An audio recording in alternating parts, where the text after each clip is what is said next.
This broadcast is brought to you by Logitech G, Motorsport Australia, Play Seat, The Gamesman, OG Gear, SimSpeed TV,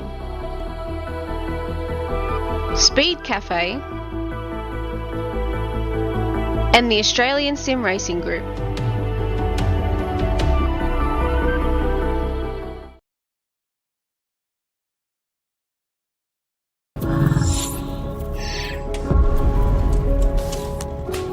The Racing Series is a new milestone in Logitech G. All the great old wheels, the G29, the G920, the G923, they all have their own unique way of connecting to each other, but there's no room for expansion with those products. So the question arose was, what if we were to give the opportunity for the racer to switch out from a drifting wheel to a GT rim?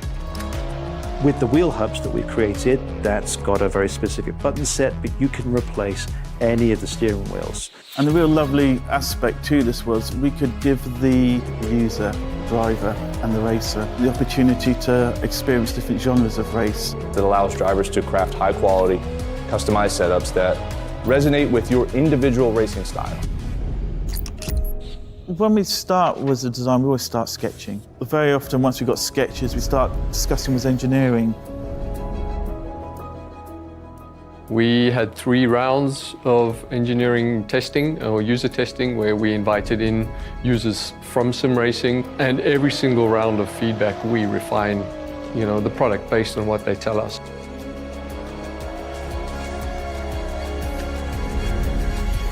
In this sim racing lab, again, we're going to use data to really analyze what a driver needs. We've used everything from eye tracking to the inputs from the pedals, the inputs from the, let's just say, input devices, the wheel and the pedals, the shifter. We're taking that and we're compiling it so that we can build different products based on those individuals' needs for all consumers and all drivers. I don't know of anyone else in the industry that's actually doing this kind of research into their products to see how their products are affecting performance of their users. We've built the product to make sure that it's as reliable as possible.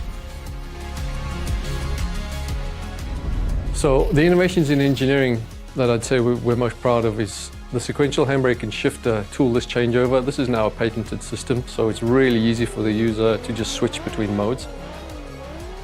If you give people the tools to do what they want, they will. They will just go off and have fun.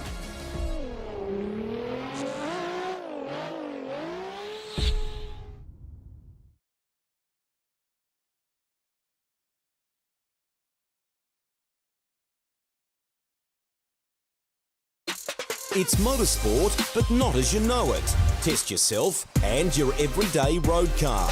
Safe, affordable, but most of all, fun. And all you need is your daily driver. Experience the thrill of a sprint day. Race against the clock at a hill climb. Or test your reflexes with an auto test. It takes just 3 simple steps to get started. Get on the start line. Search Motorsport Australia Daily Driver today.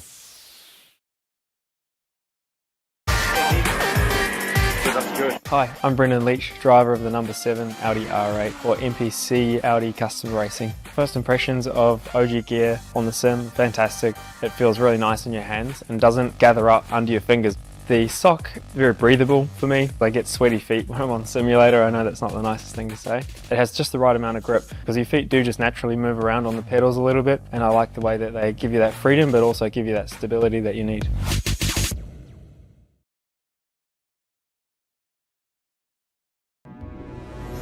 We are gaming fanatics. Our goal has never been to just play games. We think it's much better to feel like you're actually in the game. This feeling is what drives us as we create world-class gaming chairs. Our one aim, give you a brand new gaming experience. Help you move in perfect sync with everything on screen. make sure you're having a ton of fun. It took us decades to achieve this, and we're still not satisfied. Every day, we wake up to get better. We'll never stop designing the very best to help you be your best. When it's all said and done, our job's only done if you're in full flow and focused on your victory. May you win, and win big.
Located in the Ardennes forest, this is one of the iconic racing circuits in the world.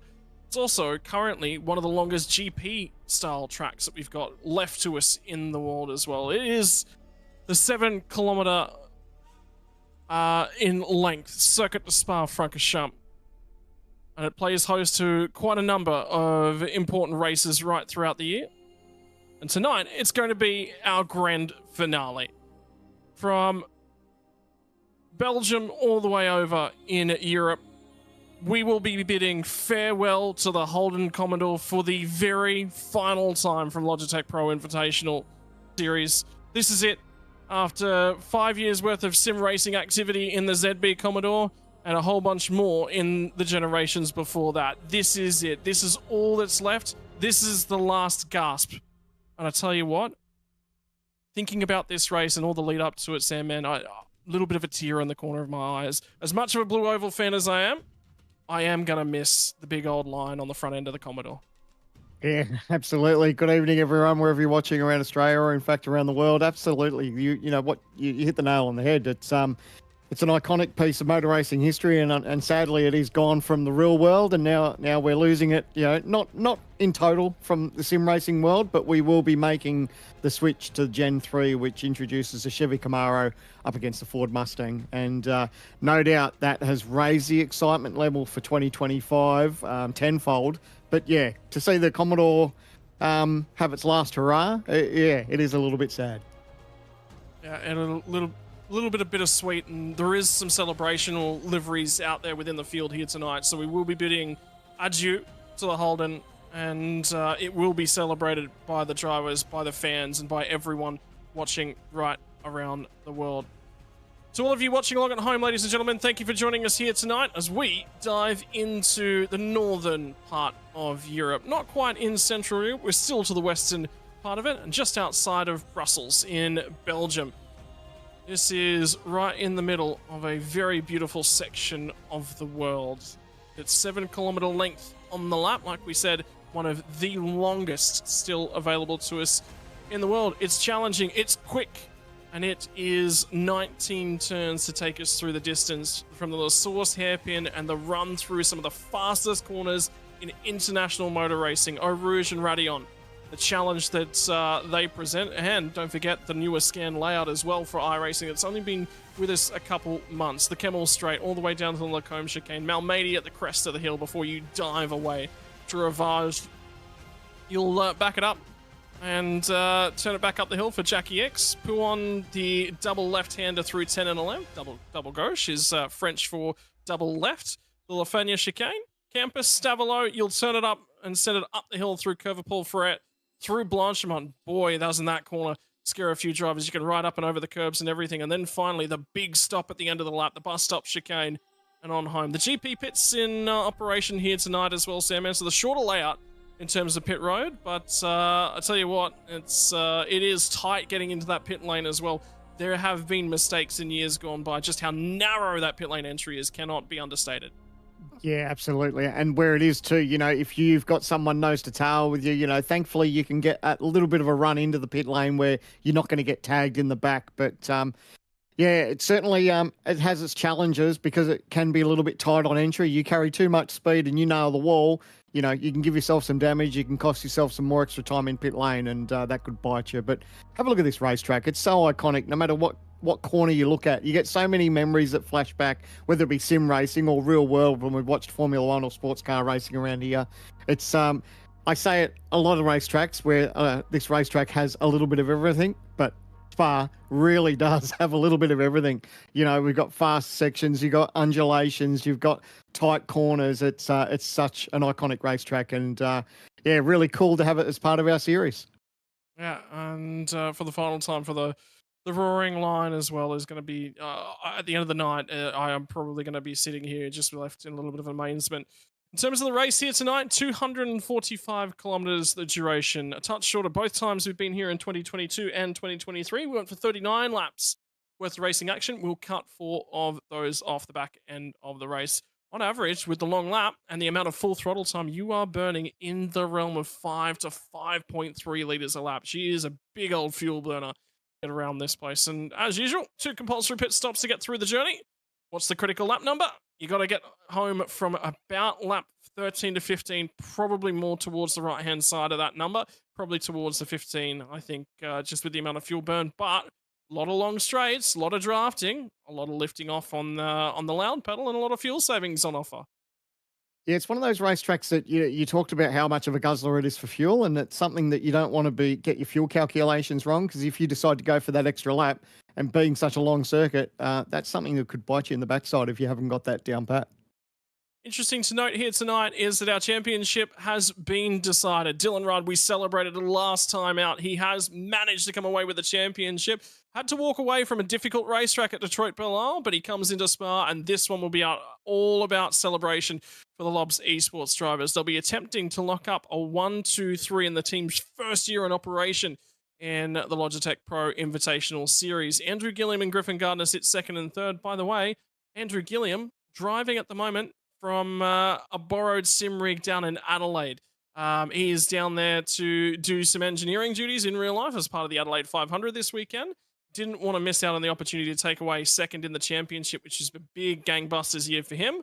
And as a part of that, meant he had to borrow a rig. So thank you to the drivers that have been supporting us. And the other one, which is really, really important, is the driver that's at the top end of this page here. I can tell you, Jake Burton is also borrowing a rig down in Adelaide this weekend. He is also down there. Again, engineering duties take him to the southern part of Australia.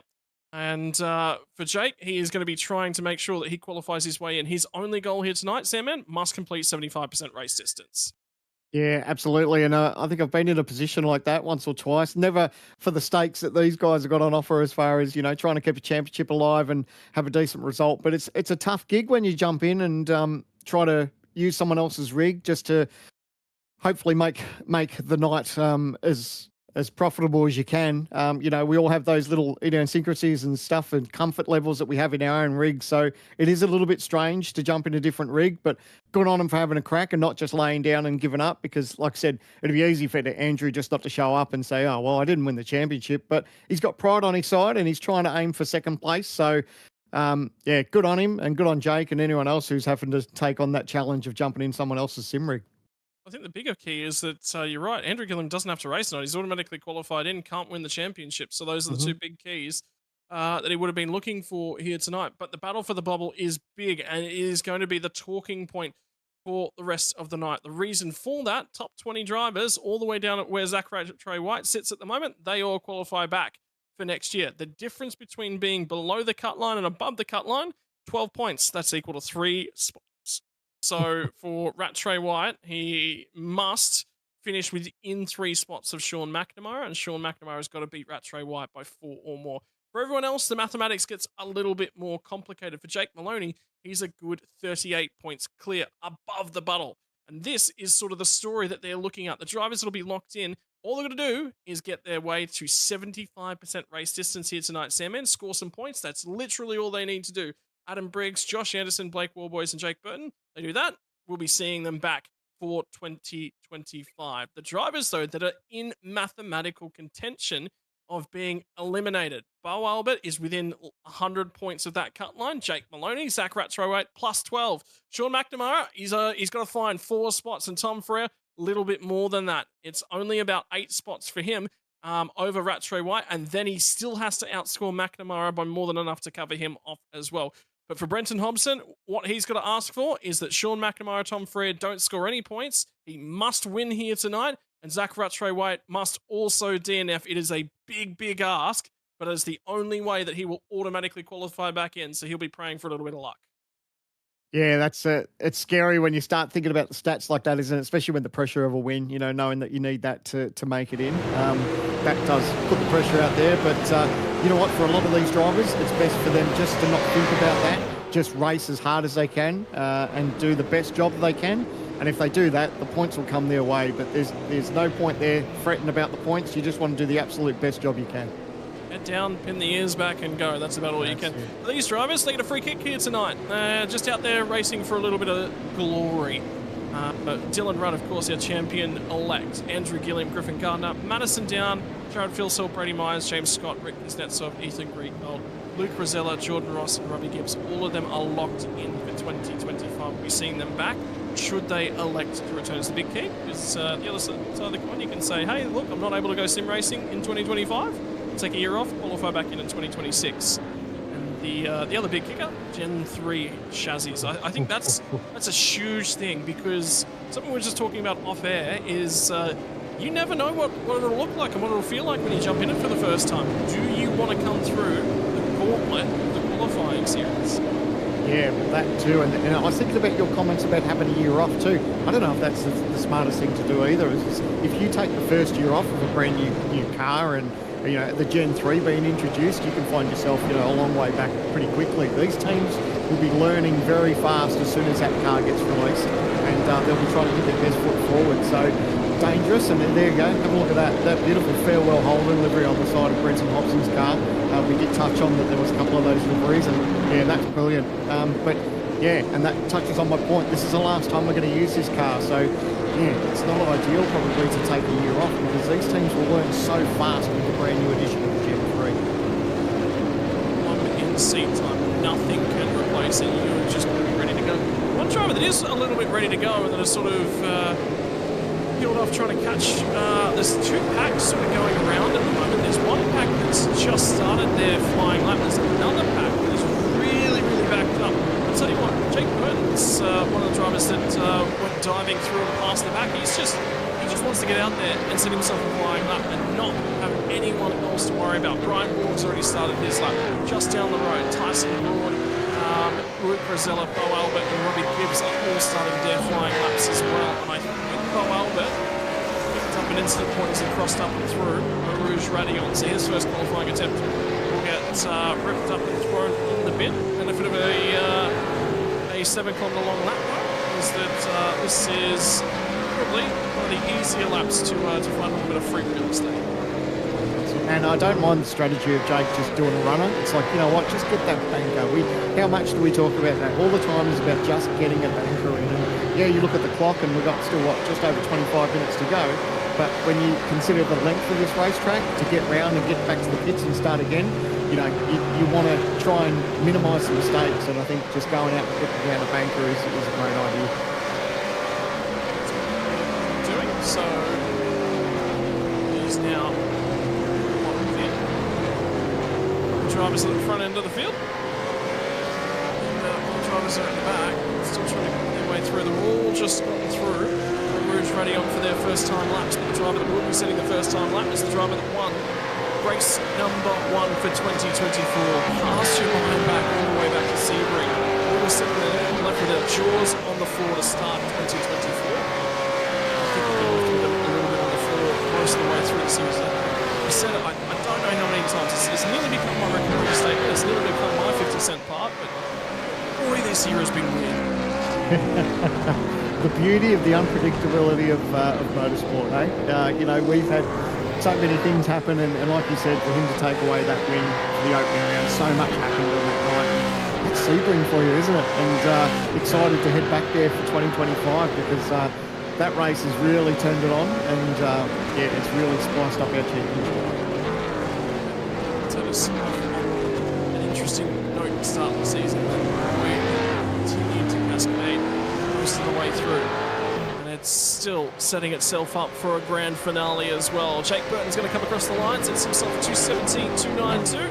It's a lap time and it's on the board, but it's about 9/10 of a second away from Luke Rosella, who's the first of the Lobs esports drivers to set a lap and the first of the Lobs esports drivers to get into the 2:16s as well. I believe our track temperatures just died off just a little bit. Luke Rosella, we're about 3/10 of a second of where his practice times are. Those are what the weather conditions are like. To Seymour. I guarantee you at the moment, Seymour, though you look at your window, you can't prefer these weather conditions. Absolutely. If anyone's in Brisbane, they'll know exactly what we're talking about. A bit of a heck of a storm going on around here, but yes, I'd much rather be where we're at, especially being at the racetrack. I mean, let's face it, any excuse to go to Spa, I'll take it. Yeah, I would agree with that one. The journey over to Belgium is definitely on the bucket list of things that will happen one day. Madison Down, though, has been reasonably quick on this lap in his final gasp in the Holden Commodore as well. 3,000ths of a second away from Luke Rosella, but that early marker for Rosella is going to stand. I can tell you at the moment, current sim time over in Belgium, we are in the mid-afternoon, 2:10 p.m. local time. So, Brad Philsell's had an issue with an iRacing black flag, which is a very peculiar one. It says to me maybe a slowdown penalty that he failed to serve. I tell you, there's a lot of failed black flags and seeing the sim at the moment. So there's a lot of drivers who have slow down this. Yeah, just trying to. Well, yeah, of course, he's probably pushing on to help his teammate just cut that hole through the air too. So if he knows that this lap's invalid, he may as well push on and create that little bit of a hole for his teammate. Speaking of you, look at all those ones that just popped up for the ladies and gentlemen watching along. That is a new feature, those black boxes that are shuffling up and down the timing screen on the left-hand side of your screens at the moment. Those are iRacing black flags that have been issued to the drivers, which is a new feature we've got in operation the first time here tonight. I'm seeing about 6 or 7 of them. So there's the 4 that are on that timing tower right there, and then there's a few more when the drivers are outside the top 24. I wonder if it's is it a black flag, or hopefully it's on a glitch where someone's getting off track and that's where it's triggering. Hopefully that will sort itself out before the end of the qualifying. Down to 22 minutes to go, and there's still a number of teams that still need to make an impact on this board. Drivers are on a very, very quick lap back to the moment. Albert's coming across it right now. Albert is just about to set up and start a hot lap. This is certainly impacting his ability to start a hot lap. There he goes. He'll finally come across the bus stop chicane and set that one alight. And I think there might have been a lot of wheel spin on the run out of there. 7-kilometre lap. They always talk about keeping heat out of the tyre, and the problem with Spa is the lap's so long. By the time you get to the tail end of it, that tyre has already lost its sheen.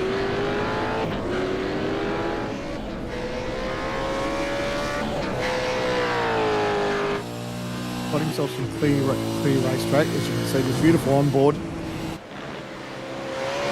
Such a fast look at the speed. Racetrack. Yeah, it's great, isn't it? It will sort of hold your breath and just enjoy through that section. But I guess the one thing that could benefit you is someone, a bit of a drafting buddy, which he hasn't got. But at the end of the day, he just wants to get that bang going because he hasn't got a time on the borders yet. So it's all about just laying something down and then working on it from there. To give you an idea of what the speeds are like, ladies and gentlemen, when Bo Albert entered Eau Rouge at the bottom end of the hill, was doing 255 kilometers an hour, all the way from an 80 kilometer an hour start off of La Source.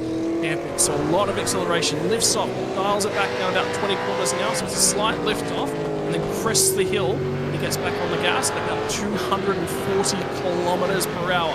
What's the run up through Huon and the double left-hander here going to look like?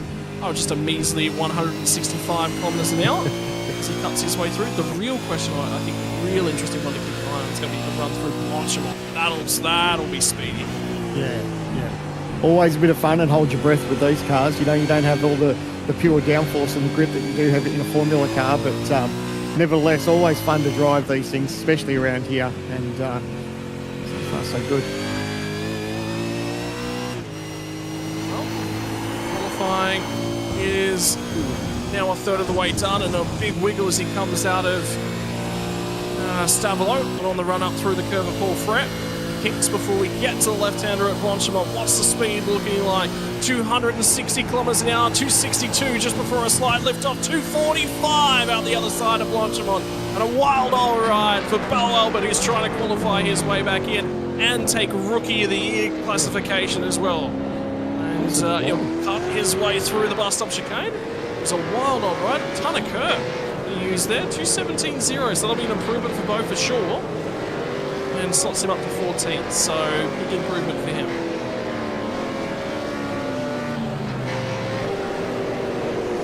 Just about to say, the beauty of this racetrack, the beauty of this racetrack is that you don't have to worry about too much traffic. Then we cut back to some live pictures and see everyone coming out of the pit lane at the exact same time. And here they are just trying to get a little bit of real estate on their time.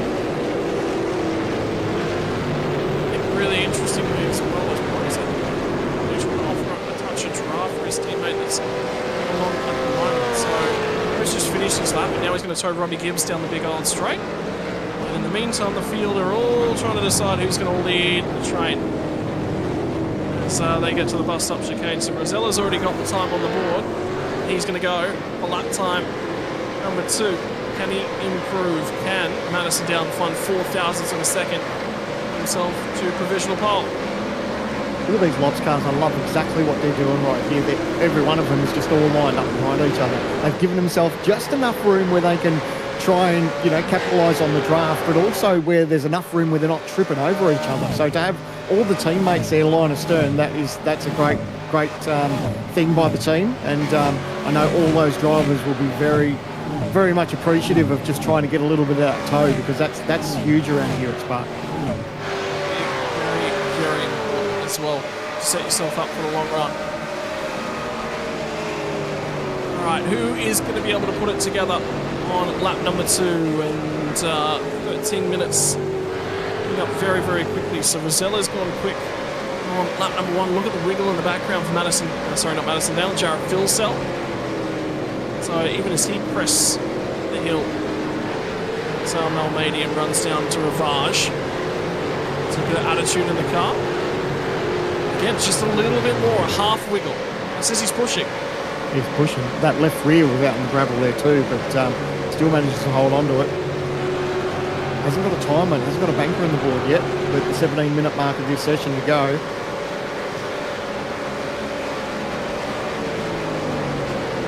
That looks good though. Are you enjoying the updates? Because this is the first time that we've been here with the new layout as well, which has got the gravel traps a lot closer to the road. There's a lot less runoff area, particularly right here. It used to be a lot more curb, and the gravel's now right on the edge of the road. Love it. Bring the gravel right in. You know, all this whinging you hear about in Formula 1 with track limits and everything else. Just bring in the gravel. You know, then they know they can't drive out there. Just as we've been watching this, Robbie Gibbs has gone to P5 on the board too, just as we've been watching these Lobs cars come around. So a little bit of pace in the track.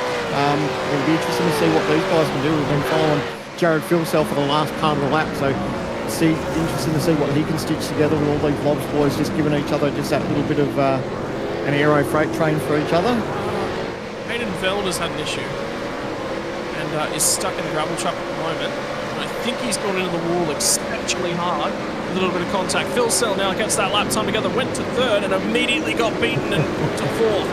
So Griffin Gardner is absolutely on it. So we have Three drivers covered by less than 100th of a second at the top end of time. And we are not even halfway through the session yet, so it can all be improved from here. Phil sells 63 thousandths of a second off of pole position, and James Scott's right there alongside of him. Robbie Gibbs is a distant 0.2 of a second off. Gilliam's only 5 thousandths of a second behind him, so it is tight. It has been building this way over the last 5 years as this car has gone through its generation. And this will be the story of exactly what happened to Hayden Vell.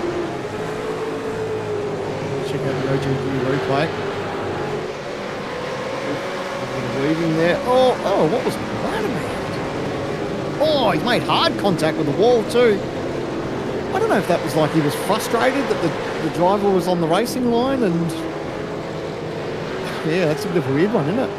It's the first toe in qualifying in a very, very long time. Fast part of the race. Yeah. Black flag starting to show up for a bunch of different drivers, although Phil Sell's on a cool-down lap, so I'm not too worried about that one.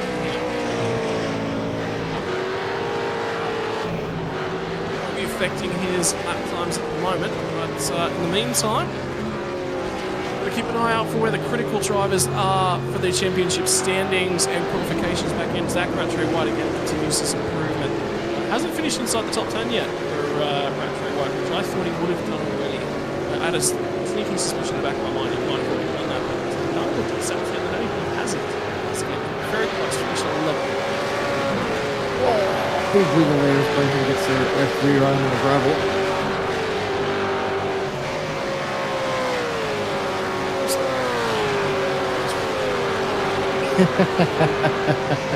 Yep. And again, we love seeing these cameras that are letting us see the drivers behind the wheel. Just brings that little bit more realism into our sport, doesn't it, when we can see him actually having a red hot go. He's just aborted this lap. He's going to fire off the pit lane and put on a new set of boots and go again. But we're at 13.5 minutes to go. And the time to beat is Luke Rosella, 2:16.657. So did that nice and early. That takes the pressure off, doesn't it? You know, you'd always breathe a sigh of relief when you put down a banker and it turns out to be an absolute ripper. Now he's just got the rest of the field trying to chase him down. Whether or not they might have just been encouraged that the wind helped pushing him down one of the straightaways as well. It might have just assisted that lap a fraction, but either way, it's exceptionally tight at the top end. So regardless, and don't forget Luke Rosella as well, winner of the Enduro Cup this year, alongside of Richie Stenaway. A successful campaign for the driver that failed to finish the first two races of the season. So race control busy too, so car 19's got a pit lane start. Wow. So officials have already got their thumb in the pie. It's already starting to happen. So they're busy for the last round of the year, and it's only qualifying so far.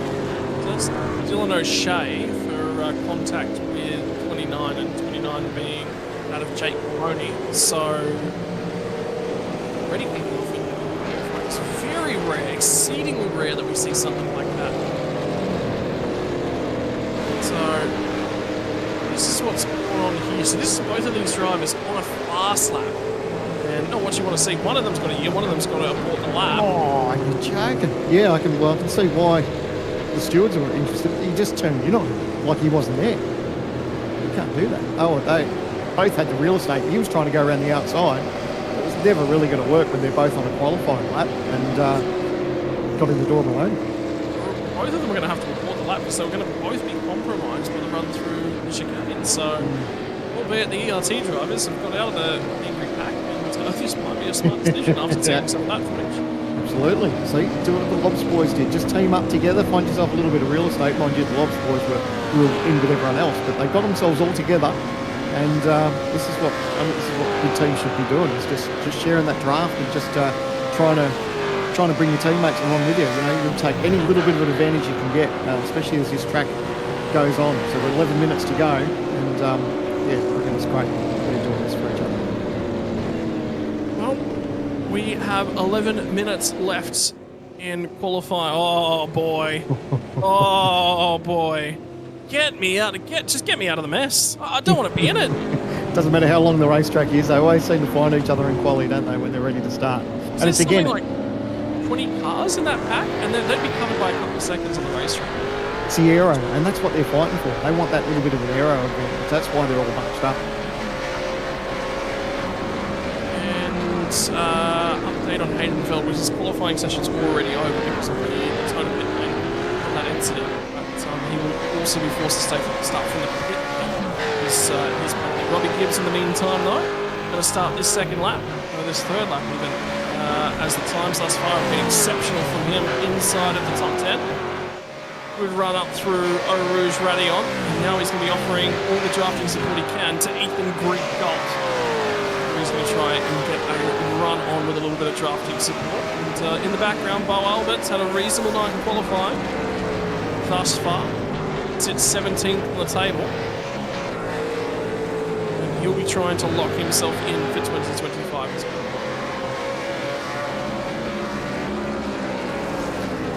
One thing I see with, sorry, I'm just going to say about Andrew Gilliam. So you touched on it, but he's in a different rig tonight, and where is he? 7th on the pole on the totem pole at the moment. So he'd be reasonably happy so far that at least he's within touch. You know, it is a little bit strange sometimes to get into a rig that you're not used to, and yeah, for him to be inside that top 10, I know he'll be breathing a sigh of relief so far. And probably one of the more interesting ones as well. For those of you who don't know, Jake Burton is an absolute giant. Doesn't fit into a lot of things. So for him, also being on somebody else's rig, who is probably going to be a lot shorter than Jake, means that there will be some customization required to allow him to fit into that.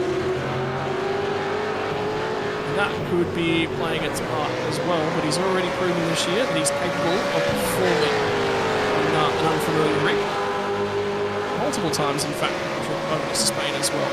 Yeah, I was just going to touch on that because obviously his mindset has been to open wheelers of late because of that opportunity we had with Motorsport Australia representing Australia over in Spain. So, you know, I don't know how much tin top racing or driving he's been doing because obviously he's been focused on that. And yeah, a big congratulations to Jake. Yeah, obviously it didn't all go his way, but you know, to go and represent Australia in an opportunity like that is pretty special. So well done, mate, and yeah, we're all proud of you. That was a pretty cool achievement.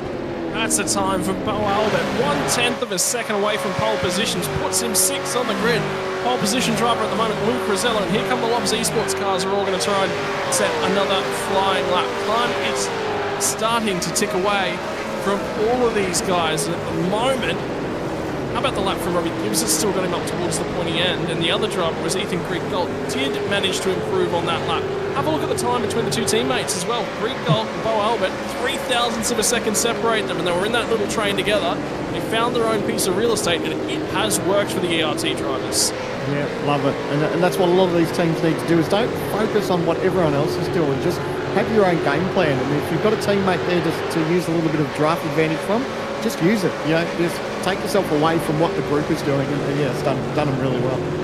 I'll put this into the back of your mind, Sam, man. This is probably the last time we see qualifying done with a very, very slow out lap. Because Gen 3 tyres are going to be a completely different tyre model, a different way about things, and for all intents and purposes, everything we're hearing is going to take a couple laps to sort of pressure the tyre up. There was a little bit of discussion, we're talking about it with a few of the TTR drivers last night.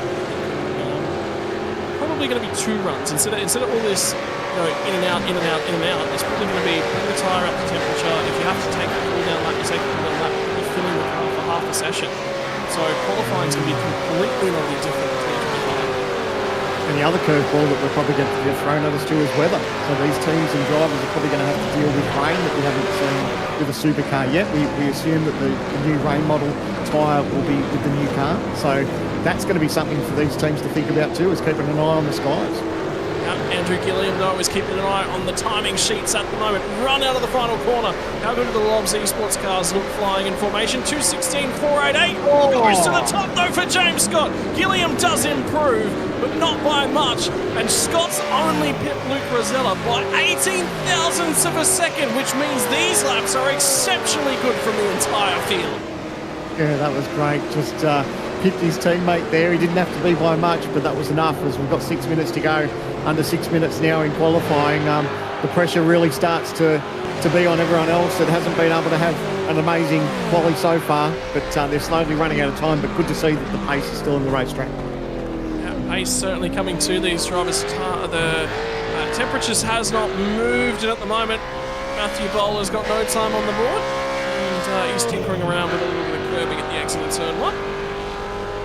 And lights up the rears. For the rest of the field, who is going to be on lap times at the moment? I'm pretty sure the bulk of the field are on in-laps now. So there's actually a number of drivers that seem not moving. So I wonder whether or not there might be some sessions that are over. A few of the drivers might just walk away and go, yeah, I'm happy with that qualifying lap. I'm really going to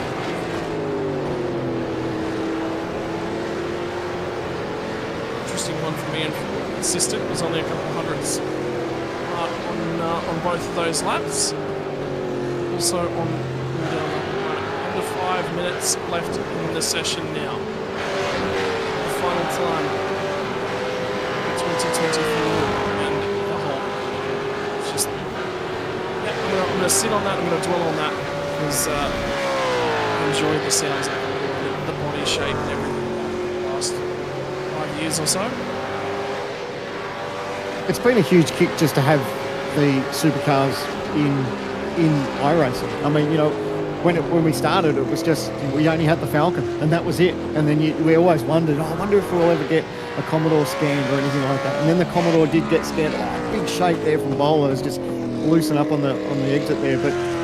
And then we were lucky to see the cars evolve and we get them re-scanned. And now that we've got Gen 3 in the series, and to have that as part of iRacing and as part of our championship for next year is massively exciting. But, you know, we've come such a long way when we think about the only car that we had was just a Falcon to drive, and that's what everyone had. So to see us where we're at now is it's pretty cool to see. And of course, the new addition to racetracks. I mean, you know, we've got Adelaide this weekend, and that's where the iRacing scan team is. They're at Adelaide, the street circuit, this weekend because they're scanning that racetrack to have it in the service. So, and that's something that's going to be huge. But, you know, how good is it going to be that we're going to have Gen 3 racing around the streets of Adelaide here, you know, possibly in the Logitech G Pro Invitational Series?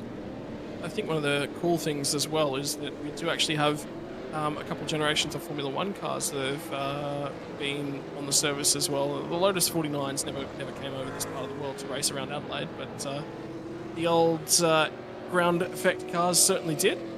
And that'll be really, really cool to go race a turbocharged ground effect car in that Lotus 79 around the streets of Adelaide and the curbs bouncing all over them and choosing when and where. And there's been so many moments from the streets of Adelaide. I can't wait to have a car hit the fence off of the back straight. So it's such an iconic. You say turn 8. You just want to see how quick it takes for turn 8 to eat a car. Yeah, look, because it's such a thing about Motorsport Australia. How many highlight reels have we seen over the years? Yeah. Cars going into that fence and going in hard. Yep. I did love the Adelaide, what do they have, maybe top 5 or top 10 moments, as it's the 25th anniversary for the Adelaide 500, and I love the number 1. What came in at number 1 was old Scotty in the Volvo when he gave it a little bit of jandle, and the rest is history, what he said. So you think about some of those occasions at Adelaide, and we're going to be able to start making our own memories around that racetrack. It's really cool. Yeah, it certainly is. And final laps are coming our way in just a few moments. No requirement to finish the lap. By the time time does elapse, you are allowed to start the lap, provided you kickstart the lap. Whilst that timer is still ticking down on the way to 0, you will be allowed to finish the lap. So this will be for the bulk of the pack, and I can tell you the pack has basically bulked up at this point in time. There's Thomas Freeman at the moment, who is starting his final qualifying lap. There is Jacob O'Reilly, who's out in his own, and other than that, the entire field that is still running in qualifying is packed up. So we are going to see one final last gasp from the bulk of the field, which is going to be really, really exciting to see some of these times coming through. And the sun has just started to poke its bright face out from behind a few of those clouds as well. So that'll impact the track temperature just a little bit. You know, obviously, you do notice a change when the sun hits the racetrack, and that's what some of these teams will be feeling. And you always sort of breathe a sigh of relief when you're on a hot one, and it's a little bit overcast, because you know that's probably going to work a little bit in your favour. So it's a little bit sunnier now, just as you touched on. So it'll be interesting to see if anyone's able to capitalise or even knock off James Scott's time of a 16.339. Stands atop the pile at the moment, but for how much longer? The final qualifying laps of 2024 are now in operation. Who is going to be able to find those crucial few thousands, those crucial moments across the course of a 7-kilometre lap? Freeman is now more than halfway home in his final qualifying lap of the season. Spent the bulk of the season starting from the rear end of the field. Tonight will not be the case for that one. He is going to put lap times on the board. I tell you what, one thing we haven't talked about at this point in time, Blake Warboy is still yet to set a time, so he's still got to put a lap together, and he's only got one opportunity to do so. And I can tell you, it's not looking like a good one. So Warboys has had some sort of drama where he's had to drop out and then rejoin the session. And you know what? I don't necessarily think he's actually started a lap. Oh, yeah, that could hurt. I tell you what, the times are a little bit interesting. Just watching our timing screen, you can see Madison Down, who's on a good first sector. Well, you know, early predictions that he might even grab first spot, or maybe jump up a spot. So it's all happening back here. Madison Down, he's got a little bit of a draft help there. He's got enough space around him where he's not going to get balked. But so far, so good. It looks like he could be on a decent lap here for the moment. And on the run now, down to Stabilo. He'll try and pick up the throttle out the other side. Run up to Blanchimont. 7 kilometres, rapidly approaching the end of his final qualifying lap of the year. What's it going to be for last year's champion? He'll hand over the number 1 for 2025 to Dylan Rudd. For now, he's got to pull the car up accurately, so it's not going to be... No, he's aborted the lap, so... Yeah. Okay. Off track somewhere in the middle of the lap, which means it will be only third at best for Madison Down. In the meantime, Jared Filsell has been one of the fastest drivers. He's had pole position here 2 years in a row, 2022, 2023. Is he going to let loose and find the lap at the tail end of the session? It's been his marker. He's always been the quickest this year. Can he do it for the final time in 2024? The run to the checkered flag from Jared Filsell. Does he improve? Yes, he does. Yes, he does. He goes to the top. He goes dead heat. Are you kidding me? A dead heat. A dead heat to finish qualifying. We'll go to the 10,000th of a second to separate them. Wow. How good is that? Well done, Jared Filsell. No. No. We love it. That's what we love about our sport. 7 kilometers, the longest lap we have in the championship, and you can't split them. You can't split them.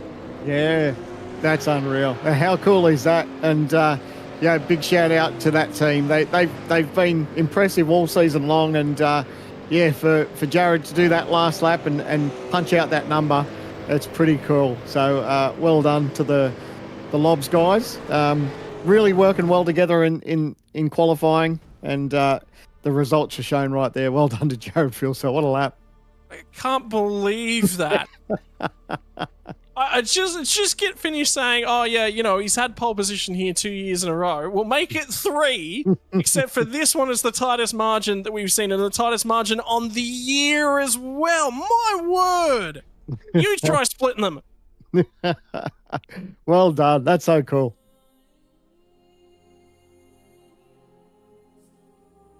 Well, qualifying is in the books, ladies and gentlemen, for the final time for 2024, the final run of the Holden Commodore. It is going to be a Lobs Esports front row. The 94 machine of Jared Filsell takes pole position with a 2:16.205, and lining up alongside of him will be James Scott, also with a 2:16.205. How about that? That lap from the start of the session from Luke Rosella, that carried the whole way through the session. He did not improve that lap time and sits third. How often do you talk about setting your first lap's the one that's got to count? Yeah, so, and for how close it is too, to only lose by that tiny margin. That's massive. Confirmation now of your starting grid. And the front two drivers, Luke Rosella will take third spot. Alongside of him is going to be Madison Town, 0.003 of a second, and that was his first lap as well. So both of them were unable to improve across the duration of the session. Griffin Gardner is going to line up just in behind them, 0.005 of a second further back from Madison Town. So 0.008 of a second covered three drivers in the middle there. Ethan Grigott will line up alongside of him, the first of the Evolution Racing Team drivers. Bo Albert set a reasonable lap, and he'll be quite happy with the qualifying performance from himself tonight. Just needs points on the boards to qualify for next year. Andrew Gilliam will line up alongside of him. 0.004 of a second separate that row. That's how tight sim racing is, ladies and gentlemen. If you need to find every thousandth, yes, you definitely do. Dylan Rudd is going to round out your top 10 alongside of Robbie Gibbs, who'll be starting on the outside of the fifth row of the field. Zach Rattray-White, the driver just on the inside for 2025 and looking to qualify his way in, will start off alongside of Rick Kuznetsov, just outside of the top 10 for both of these guys. And Kuznetsov at one stage was looking at potentially being able to challenge for a championship. Brady Myers is going to start out of 13th, one of his further down the order qualifying performances. Dylan O'Shea will not start out of 14th spot. He will start from pit lane after qualifying infringements. Jordan Ross and Brenton Hobson are going to be out of 15th and 16th. Well, Hobbo must win situation if he's going to automatically qualify for 2025. He's starting inside the 20, which is quite key. Jake Maloney will start ahead of Tom Freer. And for Freer, he's got a lot of work to do. He is an outside chance at best. Sean McNamara, the first driver sitting on the outside, needs to find 12 points over Rattray-White. Starts inside the 20, but some work to do. Off alongside of teammate to Zach Rattray-White, Jacob O'Reilly, to round out our top 20. Adam Briggs needs to find 75% race distance here tonight. He'll line up alongside of Ian Ford. He'll be also looking for that marker. Just needs points on the table. Qualified reasonably enough. If he doesn't go forward, doesn't go back, he will qualify for 2025. Andre Youssef will start ahead of Jake Burton, and you can see a little bit out of form for Jake Burton and a little bit deeper in the field. But again, 75% marker is what he's chasing. Brian Borg will start off of row number 13. He'll start alongside of Kurt Stenberg, and a whole host of starts in the V8 Supercar for both of those drivers. They'll be bidding adieu to the Commodore here tonight.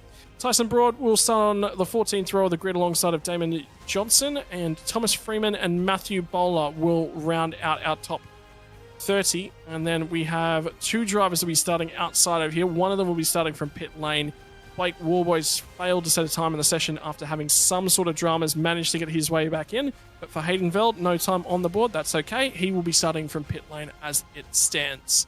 So we are all the way through our starting grid for the final time for the year.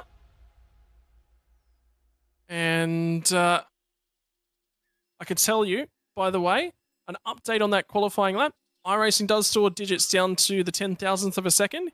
Guess how many 10,000ths of a second separated the two drivers? Have a guess. Oh, I don't know. Two. Three. Two 10,000ths of a second was all that puts you on pole position here tonight, Jared Filsell. So I get the feeling the laps are about as identical as you're ever likely to see them. Yeah, I wasn't sure what digit it was. I don't have that plugged into my timing, so thanks for clarifying. I'm sure we'll look at the data later and and look at where we got each other, or vice versa. Yeah, so if you can find where the 10,000ths that he needed to find were and let us know later on, that'd certainly be important to note. Mate, look, this is a happy hunting ground for you. It's been 2 wins on track from 2 pole positions. Well, you've checked the first box here tonight that you needed to check. Another pole position. Think you can take it out here tonight? Not sure. We'll wait and see. There's a lot of quick guys out here. Yeah, qualifying's very, very tight for how long the track is. So, yeah, we'll see what breaks away and who's leading and whatnot, and who saves the most amount of fuel and can put the pace on when it matters in clean air. So, no, it's pretty cool that James and I are dead heat. It's pretty much fitting. We've been almost dead heat all year, but on the championship standings it's the complete opposite, which is unfortunate for both of us. But no, it's cool to lock out the front row with Lob's car again. Mate, finally, before we let you go, it's the end of an era with the farewell to the ZB Commodore. You've got a lot of happy memories in this car. Is it really sad for you to see it go? Had a lot of good memories in the VF as well. I didn't start off too good in this car. This one was quite a difficult beast to get a handle on with more aero and whatnot. So now we're going the complete opposite. So I'm looking forward to it. Something different, new challenge, new motivation, because this thing's been, it's been run into the ground, unfortunately. So no, it is sad to see it go, but yeah, we'll wait and see. Mate, all right, well, best of luck tonight. You've got the shortest sold run down to the La Source hairpin. Let's see, get through the other side and talk to you, hopefully, in 35 laps time. Oh, yeah, cool. Just tell me where to brake. I have no idea. Don't ask us. We're in the comms box for a reason, mate. Yeah, absolutely. All right, have a good call, guys. Thanks, Jared. Good to chat. Excuse me. The other driver we'll be talking to here tonight, though, Sandman's managed to line him up. It's the driver of the 06 who's had a pretty stout qualifying session. It's Bo Albert. Bo, how are you feeling, mate? We line up on the grid for the last time for 2024. That Logitech G Mustang P7. You're inside the top 10, so I don't think you'd be too disappointed, would you? Definitely not. It's a nice little place to be. I can actually see the start lights from here, so all happy days. But no, look, it was a great qualifying session. I did ruin my lap slightly, so I think there was potential for a bit more. Probably not pole, but second row of the grid I think was possible. But I don't know about you guys, but I'm seeing a lot of these ugly ZB Commodores in front of me. I think we need a few Mustangs up there. Well, mate, you probably won't have to worry about it too much longer. It's the Camaro that you're going to have to worry about come 2025. So get used to it. It could be a little bit nostalgic from here on in, but your thoughts for this race, mate, as we tackle Spa? Excited, nervous, scared? What's the feelings right now? I think it's more just about controlling the start. Only just dawned on me that I haven't done too much start practice here, so I'm hoping I've got the clutch bite point set. And then after that, it's just get myself into a rhythm, look after rear tyres, especially with these long loaded corners here. If you overheat those rears, you're not getting them back anytime soon, and there's so many traction spots where that's going to kill you. So yeah, just play the tyre game a little bit, play the fuel game, of course, plenty of straights to draft, lift and coast, all that usual jazz. So it's not a game plan set in stone. It's very much just try and be as flexible as I can heading into the 35 laps tonight. Mate, we're going to let you focus. Thankfully, it's not a very long run into turn one, so even if you don't nail that start, it shouldn't be too painful. Fingers crossed you can get that beautiful Logitech G Mustang across the line in P1, and we talk to you a little bit later on. How's that sound? Oh, sounds all right with me. Quick shout out to all the guys from the Good Guys Ballarat that are watching. Awesome you guys are tuning in, and yeah, try and put on a bit of a show for you. All right, all the best, mate. Oh, Got a sorry. question before we let you go. I've actually got two more questions I want to pose your way. First and foremost, how much of communication goes on between you and Ethan just ahead of you, because there's both fuel saving in this early run? Yeah, look, we probably won't communicate too much. Honestly, we both know the game plan. We know what's best for the team, so we can normally work things out without needing to have any rules in place, so to say. And secondly, if this all goes a little bit pear-shaped, how much roughing up do you expect at work tomorrow?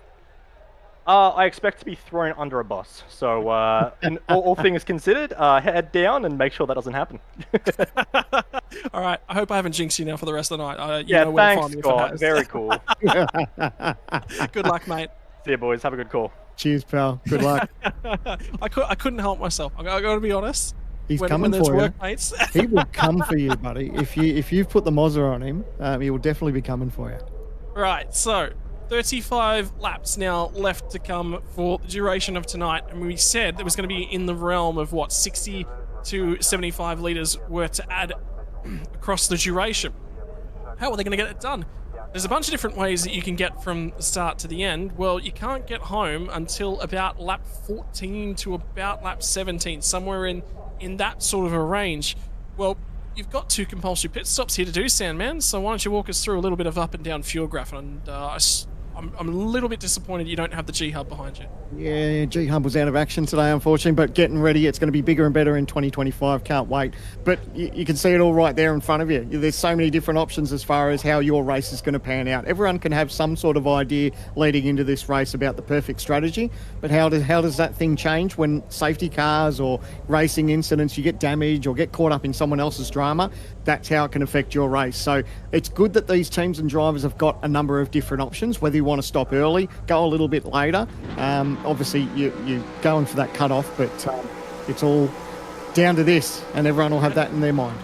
Well, it's the final time in the Holden Commodore. The final time for 2024. They get away off the start line, and Madison Downs had an absolutely pear-shaped start. He's going to drop a host of spots on the run into turn number 1. The La Source hairpin. It's going to be Phil Sue who gets the best getaway. James Scott will feed back in behind him, but then it's the melee that's in behind. Greek Gold's gone out and trying to grab a bunch of spots. I believe at the moment he's up to 4th, so he's gained 2 off the start. Gardner trying to feed back in. He's held on a 5th, and Bo Albert's really trying to hang on to this one. He's forced to get in behind Griffin Gardner. Madison Downs fallen all the way down to about 7th spot. Gilliam was trying to harass him on the way into Eau Rouge, but have a look behind him. We got to look deep in the field. Gilliam, I think, might be trying to clear a slowdown penalty. Brady Myers has got a huge amount of speed. And Brendan Hobson's farewell, Commodore. It's farewell, Hobbo. Oh, farewell into the fence. Is this going to bring out a safety car? That was a fast part of the racetrack. I could see that there was a little break in the field. You can see that there's a gap there.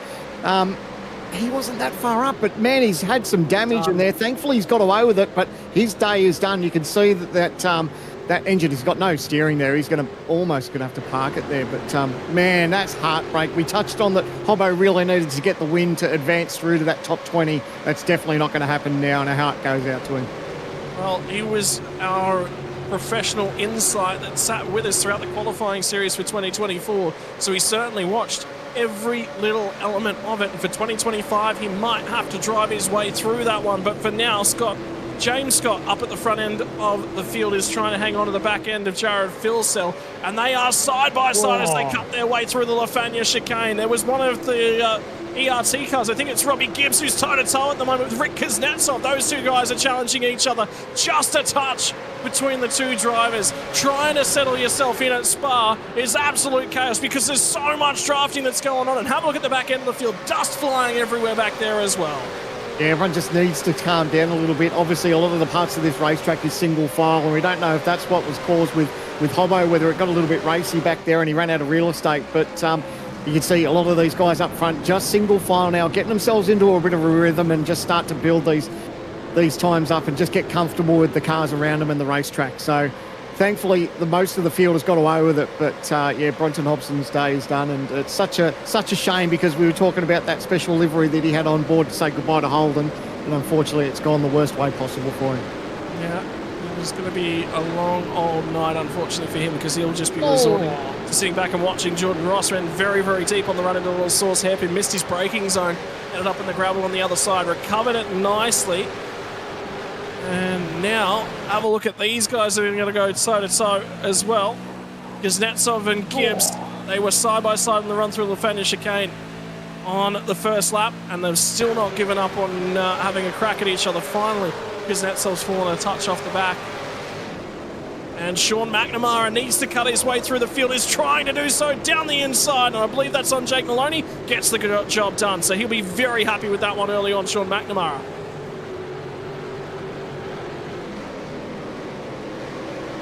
And the first of our oggear.com.au replays from the race. And it's the run through a Rouge Radion. Had to check up to feed back in. Jacob O'Reilly tries to squeeze around the outside and rejoin.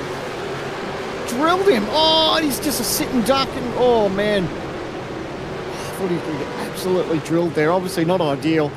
That car was, on the outside off the racing track and rejoined and just caught his right rear, unfortunately. And that's what ended Hobbo's night. Yeah, and it'll be a drive-through penalty. That one. For Jacob O'Reilly as well. You can already see that one's popped up on the timing tower.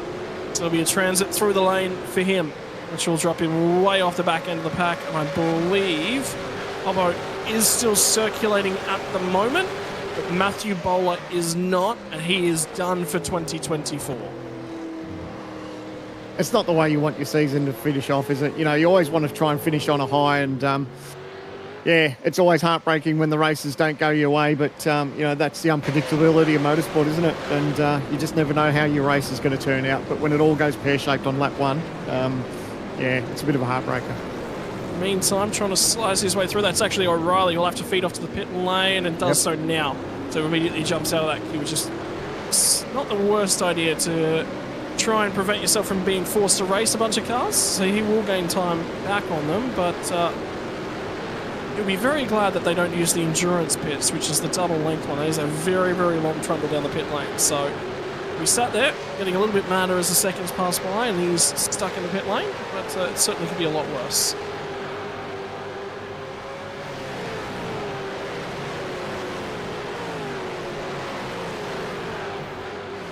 Quicker they through that part of the racetrack. It doesn't matter what car you watch around here. It's just you see them carry so much speed through there. A little bit of a battle back here, and this is again what we love about our series, is that it doesn't matter where they're racing, doesn't matter if you're for first or last, there's always a decent battle on screen.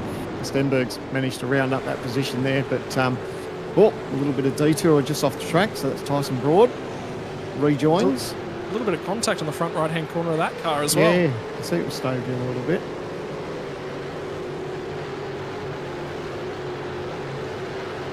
Line astern. So Madison's managed to get one spot. He had you called it at the start. He had an absolute shocker, and he was behind Bo Albert there at one stage. So he's managed to get past Bo, and now he's got his work cut out for him, because there's a number of those Lobs cars in front of him. There's a Logitech car up there as well that he has to deal with. So yeah, obviously not ideal. He'll be thinking about, obviously, when pit stops start to happen, whether he can think about maybe jumping him come pit stop time, or does he try and tag on and keep up with them and just let this race unfold for a little while. That's what the team at TTR will be trying to figure out now, to get him out of this little bit of a mess, and hopefully he can claw back a couple of those spots that unfortunately slipped away at the start. Well, it was interesting to note as well, Bo actually messaged me earlier this afternoon and just sort of said, hey, I'm just going to be, just a heads up, I haven't managed to put in the time that I've really wanted. It's been a very, very busy week, and I only need to put points on the board. So I'm going to play it pretty conservative tonight and just try and stay out of things. The amount of times that his car has been torn up this season through no fault of his own is ridiculous for Bo. But he's still on the inside of the qualifying drivers at the moment. And all he's looking to chalk up is a bunch of points tonight. Points racing doesn't need to be a great result, just needs to be a result, and he will be back for next year. And that's his target. Yeah, let's face it, him inside the top 10 at the moment is a good result. That's a great result. You think of the calibre of drivers that we've got in the Logitech G Supercars Pro Invitational, that, for him to be inside that top 10 and taking it up with these guys, I reckon you could hear it in his voice, couldn't you? Just, how thrilled he was just with qualifying. Everyone wants pole, but he's done a good job, and so far so good. Yeah, so at the moment, battle for the bubble. Well, McNamara's dropped. He was 12 points behind coming into tonight, so he's dropped back to 24 points on the outside of Zach Rattray White. Such has been the performance of Rattray White tonight. And all of a sudden, Jake Maloney's deeper in the field as well, so he's actually at risk if Rattray White starts to gain a few more points. But the problem for Sean McNamara is he's got to have a great night to have any hope of climbing over Jake Maloney. But that'll be something to keep in the back of your mind. And Tom Freer as well, another driver that was sort of talking to me in the middle of the week. He just said, look, I've got to have a brilliant race, and I just don't think it's possible. So he's having an average race. He's had average races just about right throughout the season, which has been his strong point. But yeah, and when I refer to drivers that might be thinking about taking a year off, Tom Freer was one of those. He was contemplating whether or not he did come back and try and qualify for 2025. It was something he was thinking about. But Gen 3 hardware, you never know. That might sway the decision. Just depends over Christmas, doesn't it? It's a nice little carrot to dangle, isn't it? When you've got a new car to jump in. So yeah, that might change a lot of the minds of some of these drivers, because for me, I think that would be a nice little shot in the arm, just to know that you've got something different. You're going to try different setups. You're going to have, the car's going to feel different. So it might suit your driving style better than what these current cars are. So yeah, there's all these things to think about for these teams, and for me, I think it would be a nice little carrot, I think, for 25. Very cold. It's been an interesting old season as well, as we were sort of watching along with him. Adam Briggs and Ian Ford, another two drivers, have just got to finish here tonight, and that will be enough to see them back for next year. But yeah, we'll highlight Ethan Greengold. It's for Ethan, it will be an interesting action to watch a replay of the overtake, the battle between, I believe, Ian Ford and Adam Briggs. Good job. Car just pushed a little. That was just the speed he was carrying through that corner. He just pushed out a little bit wide, but not enough for no harm, no foul. So he just pushed on with it. So good job. So yeah, back to Ethan Grigol. I mean, he's only had one podium on the season, and was the last time you could say that about Greg Gold? You know, Hyundai Excel champion in the real world has got oodles worth of talent, but he has just been incredibly unlucky this year. Popped an engine at Phillip Island and car spat violently sideways over curbs in the dying stages of the race at Watkins Glen as well. And other than that, he's just been not on the right side of a little bit of luck as the season's progressed. And that's one of the difficulties that a lot of these teams and drivers that they experience in this series, because everyone's really at the top of their game in our series, that, you know, if you're just off the mark a little bit, you feel it, and, you know, you get swamped by so many cars. So, yeah, it's one of those things that might have him scratching his head. But I know, you know, I'm definitely ranked as probably one of the world's worst drivers. But I know when I've had difficult races, you can walk away and say, you can explain why things kind of went pear-shaped. So that might be a benefit for him, where he can go, you know what, I know what went wrong in this round, and I know what, you know, contributed to probably having a pretty average season. But you're right, we never sort of expected him to sort of have the struggles that he did. But thankfully he's there or thereabouts and having a decent result so far. About Sean McNamara at the moment, though, has been moving his way further forward. He's actually starting to track down Rick Kuznetsov as it currently stands, which will be another spot he'll be looking to pick off and move his way further forward. So it's just outside top 10 at the moment, but he'll need to finish, I think, inside that 10 to stand a chance.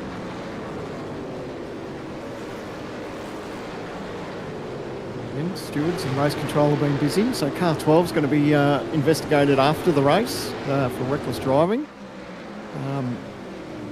Tell you what, they've had their work cut out for them. They were busy even in qualifying, which is a little bit of a rarity. Usually it doesn't heat up until the racing starts, but our officials have already had their work cut out for them so far. How about this little concertina as Ian Ford just about gets in the back of Jordan Ross, and Adam Briggs just about gets in the back of him. And Burton's starting to look a lot better out on the racetrack as he's in that Tatslotto coloured Trans-Tasman racing machine. Blake Warboy's recovering from the rear end of the field, already through to 21st spot as well. So he's having quite a good aggressive night at the office, which I think this is, again, we've seen the consistent drives from Blake, and he's just sort of taken that step forward. I like seeing him. All right, you got to come from the rear. All right, let's put a challenge out in front of him, because again, another driver he's in for next year. So, all right, let's challenge him. Let's see how far you can cut your way through in 35 laps. Yeah, and sometimes that's a good challenge for a lot of these drivers. You know, if they think, you know, how their season's gone and how their night may have played out so far in qualifying, that could be a bit of a motivator. A little bit of a replay of Brendan Myers, maybe an issue he's had here, deep. He went deep, yeah. Lafania chicane. Sorry, not Lafania. Oh, have a look at the rejoin, and the Lobs Esports cars trying to cut their way through as well, so loses a couple spots there. Easy to do. Sometimes you can just miss that braking marker by just a tad, and then, you know, sometimes it's better off just, instead of trying to make a meal of it and get back on, you just sort of give up on the corner, run wide. He's obviously had that little bit of an off track, and I'll challenge that. He's rejoined. The thing was, did you see a brake lock up in the middle of that? I didn't see a single brake lock up. I reckon he couldn't pluck a gear on the downshift. Oh, you could be right. You could be right. I'm known to be wrong. I'm known to be wrong before. I've been married for 20 years, and I've heard all about it. So you're probably right. Either way, he's dropped a couple spots. In the meantime, I just saw a little bit of a snap on the way out of bus stop chicane from Madison down. So he's trying to push on and really track down the cars ahead of him. It was the fastest car of the lead group on that most recent lap. And the replay to check if I've been learning and listening this season. I have not learned a thing this season. All right, never mind. Forget it. Moving on. Well, we won't go too hard on you, mate. It's been a long year. How's that sound? Well, I like investigating and having a look at things. I will say, Zach Rattray White's going to go cutting his way through Brady Myers, who's just night continues to get worse. So, for the first time this season, Rattray White sits inside the top 10. In another 28 laps time, you will hope to check that box off the bucket list of Logitech Pro Invitational drives. Whoa, that was a slide. Yeah. This is Gibbs, and he's having a red-hot go. Oh, looks like... It's strange, because Myers is struggling here a little bit. I know he gave up some... It looked like he gave up some real estate for a slowdown penalty, but it's like he just hasn't got back up to speed, whether he's just taking his time, but... No, Robert Gibbs was having a red-hot go when he had the opportunity, but I guess we'll see in the next few corners whether he's able to pull away from him, and it was just a matter of just getting back into the groove. But, yeah, don't know. It's a tricky one. He's not really pulling away at the moment. There's something else that's actually really, really interesting as we look forward to next season's racing efforts. We're going to start seeing little bits and pieces of debris, interactable debris offline as well. So I'm talking about gravel. You're going to see more gravel puffing up about the racing circuit. And it's all part of building towards having functional punctures coming your way soon. Yeah, something else for him. And that'll be good, because then that makes these drivers second guess about running a little bit wide off into the gravel there, because if you've got that opportunity to pick up a puncher like you do in the real world, it's going to entice you to stay away from that gravel. So, you know, there'll be drivers that will take the opportunity, and it won't happen every time where you'll get a puncher, but I reckon it's good that they're implementing that into our system. And we're being told to take a check-in at some stage throughout tonight's broadcast for the rear bumper of the 117 machine. Sorry, my apologies, just the 17 machine for Zach Rattray White. And I can tell you, I have had a look at it throughout the journey, and Brady Myers has been passed now by Robbie Gibbs, just about going in the back. He's having a lot of problems under braking. Yeah, I've just noticed he's going backwards, isn't he, a little bit? So I wonder what else is happening with that car, because it was a little bit strange, isn't it? We were trying to dissect why he had that off. So whether he's having brake pedal dramas or what the go might be, but yeah, strange. He was wide over Rouge Radion then, so there's a little bit more of a drama there. The difficulty will be for Zach Rattray. We might have to wait until we get the pit stops to try and get a shot of that rear bumper. But we're working on it, I'll tell you that much. And Gibbs drifts it out and across the curbs at Malmedy. And there it is, the celebration of the Holden Commodore. I bleed red. Yes. An old HRT Holden Racing Team slogan.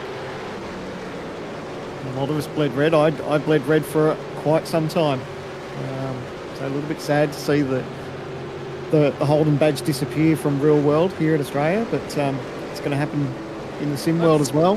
What I love about it is the tributes that have come out. They're very artfully done, very, very tastefully done.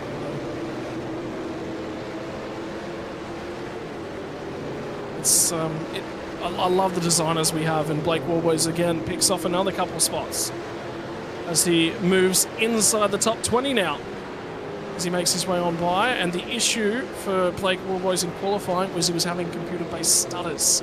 So he had to restart everything, got it all sorted, got back in time, and failed to set a qualifying up, but he's here. What's the old Peter Brock adage? You bite off more than you can chew and then chew like hell. So maybe that's kind of what he's doing now. He's just having a red hot go. He's just enjoying every moment that he's got. He's just going to wring its neck and see what he can make from it. Tom Freer battling away with Ian Ford as these two squabble away just outside of the top 15. 17th now for Freer. And I can tell you, Bo Albert just had a huge mistake on the run down to turn number 1. I think he actually tapped the rear end of Madison down on the run through, and there is damage now to the front end of the 06 Mustang.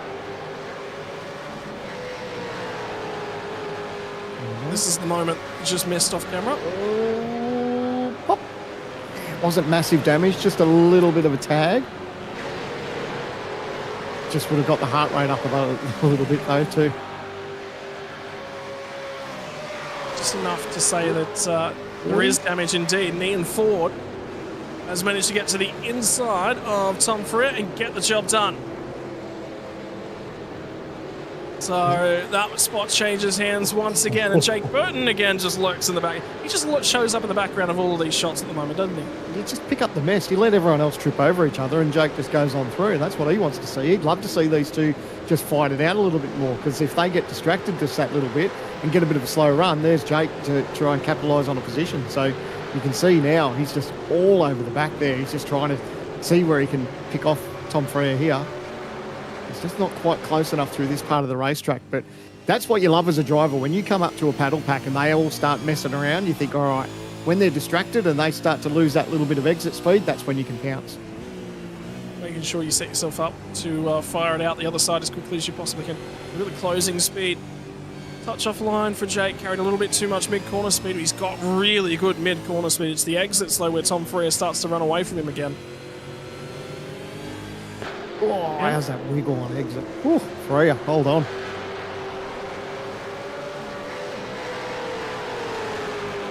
Already on our 9th lap of 35 and heading quite quickly towards the 10th lap. 35 laps the distance here tonight, about 12 laps the average stint length.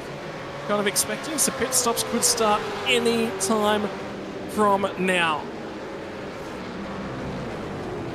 If you're looking for a little bit of an undercut tends to not be the way on the first stint though. They tend to undercut on the second stint. It's catch-22, isn't it, with the undercut? Because it depends on who you're battling around you as well. So, you know, do you want to sort of grab that advantage early on while they're bunched up, or do you want to, you know, roll the dice a little bit later? But and that's the one thing that I love about these different strategies that these teams can take on, because they know that you know, they can go an undercut and maybe get that advantage with tyres, but then you do worry about that the chance of a safety car, which could throw a spanner in the works as well. In the meantime, Big Bird's still not quite able to get the run. Ian Ford covers it all the way to the right-hand side of the road, and Tom's just going to push him. I'm drafting. So he's not too concerned about taking the spot. Yeah, I thought he was going to have enough to get round him, but he obviously was quite content just to sit there. Well, Blake Wallboy's just shortcut the chicane in the background of that shot. Doesn't look like it was bad enough to cause a slowdown penalty, though.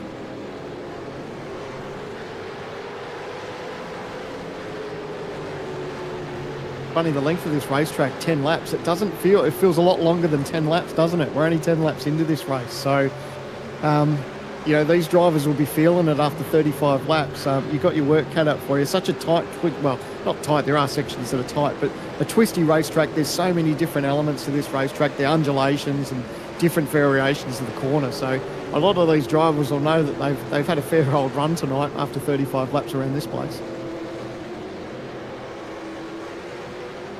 In the meantime, though, after not being able to be separated by the thousandth of the second, they're still separated by not very much out on the racetrack. It's down to about a tenth and a half as they enter Blanchimont and out the other side.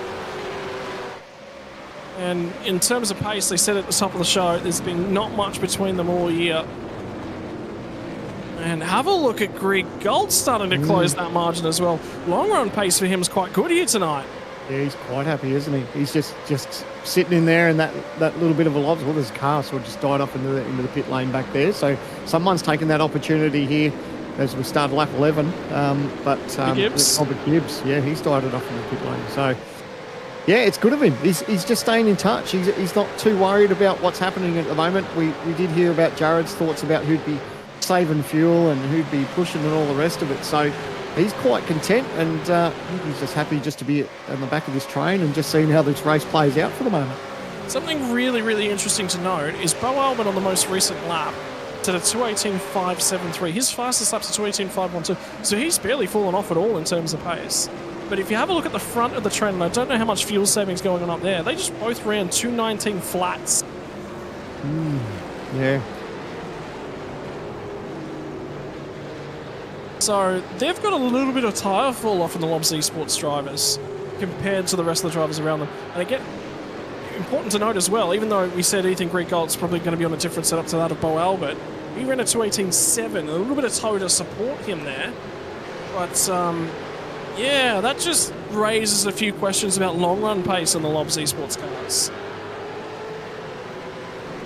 Yeah, look, who knows? It's tricky, isn't it, in these opening laps as far as who's doing what, but interesting to see how it plays out, whether they're sort of, you know, just holding their own for the moment. They're not trying to push too hard, but you could be right. It could be a tyre thing, and that could work, you know, nicely for the likes of Greg Golt. but we'll wait and see. In the meantime, though, Sean McNamara has cut his way past Jake Maloney, and that's critical because he has to put points on Maloney if Yassen and Zach Rattrey-White inside the top 10 continues to prove too much for Sean McNamara to overcome to qualify back in for next year. Maloney's willing to work with him by the look of things as well here. The next car up the road that they're trying to track down is quite critical. It's Rick Kuznetsov.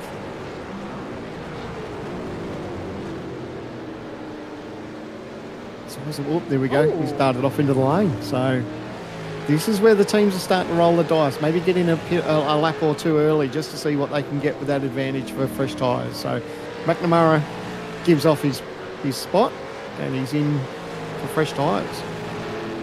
And 40 as well. Interesting to note. There was an improvement in lap times once again. Jared Philsell, James Scott that time by. How about this? 2:18.653 for Philsell, James Scott 2:18.666. 13 thousandths of a second apart. Good lap separating them every lap of the race. Don't worry about those Lobs boys. They're doing all right. They've done a great job this season, haven't they? All their cars have been there or thereabouts throughout the season, and they've certainly been the team that everyone needs to look up to, and you know, they're going to have their work cut out for and taking them on in 2025 as well. In the meantime, Ian Ford files back out after pitting. There's been a few drivers to the pit lane. Andre Youssef was one of those to take the early stop so he could take advantage of a safety car. Should it have appeared? Ian Ford's now been through the lane. I can tell you Brenton Hobson did dive into the lane as well to take a little bit of repairs, maybe some fresh rubber. And he'll be hoping for a safety car at some point, pulling back in contention. Ian Ford, though, covering, getting a little bit of a flash there from Andre Youssef, who's just in behind. And keeping an eye on Thomas Freeman, who was serving a slowdown penalty as well. So a fair bit happening on this lap. Yeah, that got my attention. I saw him just slowing down, and here's the OG Gear replay. This is where he served it. He's just gone right out of off the racing line. So good sportsmanship there. He's just taken it on the chin and just on, you know what, we'll get over and done with as quick as we can, and we'll just push on. Third race distance now in the books. Means that we will probably be seeing a host of pit stops coming this time by now. Keep waiting for him to peel off. But you'd think they'd try to give themselves a little bit of space too, running into pit lane, but they're all quite content just to push on. Someone else in the background, they've decided to take a tour as well. That's Rick Kuznetsov, so he's in the lane. That's tricky for Rick because he's covering off the undercut from Sean. But in all actuality, he probably wants to let the team boss by. And Blake Warboys is going to be another driver. I like this call from Blake because he's definitely got the pace to be a lot further forward.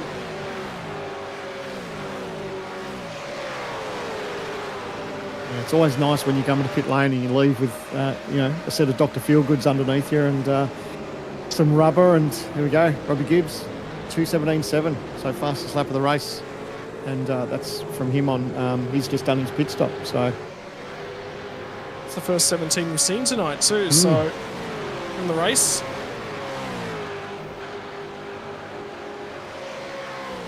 so he's going to make up a whole host of time from where he was sitting. The difficulty will now be, that is Thomas Freeman, who's yet to pit just ahead of him, and Brian Borg's the next car. Basically, all these cars next on the road, yet to pit. Yeah, he got big gain with that fresh tyre too. And they're not going to move over because essentially, just as I say, that makes a big liar of me. Nice sportsmanship there. They are battling for position, but realistically they're not, I guess, when you start to think about everyone needs to make a pit stop out of this group. So that was really nice when he just sort of moved over and said, you know what, I know you've got fresher tyres on me. Off you go. And yeah, so he'd be hoping that these boys peel off pretty, hopefully this time round, just so he can capitalise on that pace that he's got at the moment. Well, he is making some headway, so that's the benefit. I'm just sort of keeping an eye on Sean McNamara's progress as well. He's about 7.5 seconds back from Robbie Gibbs at the moment, and a little bit more free air for him.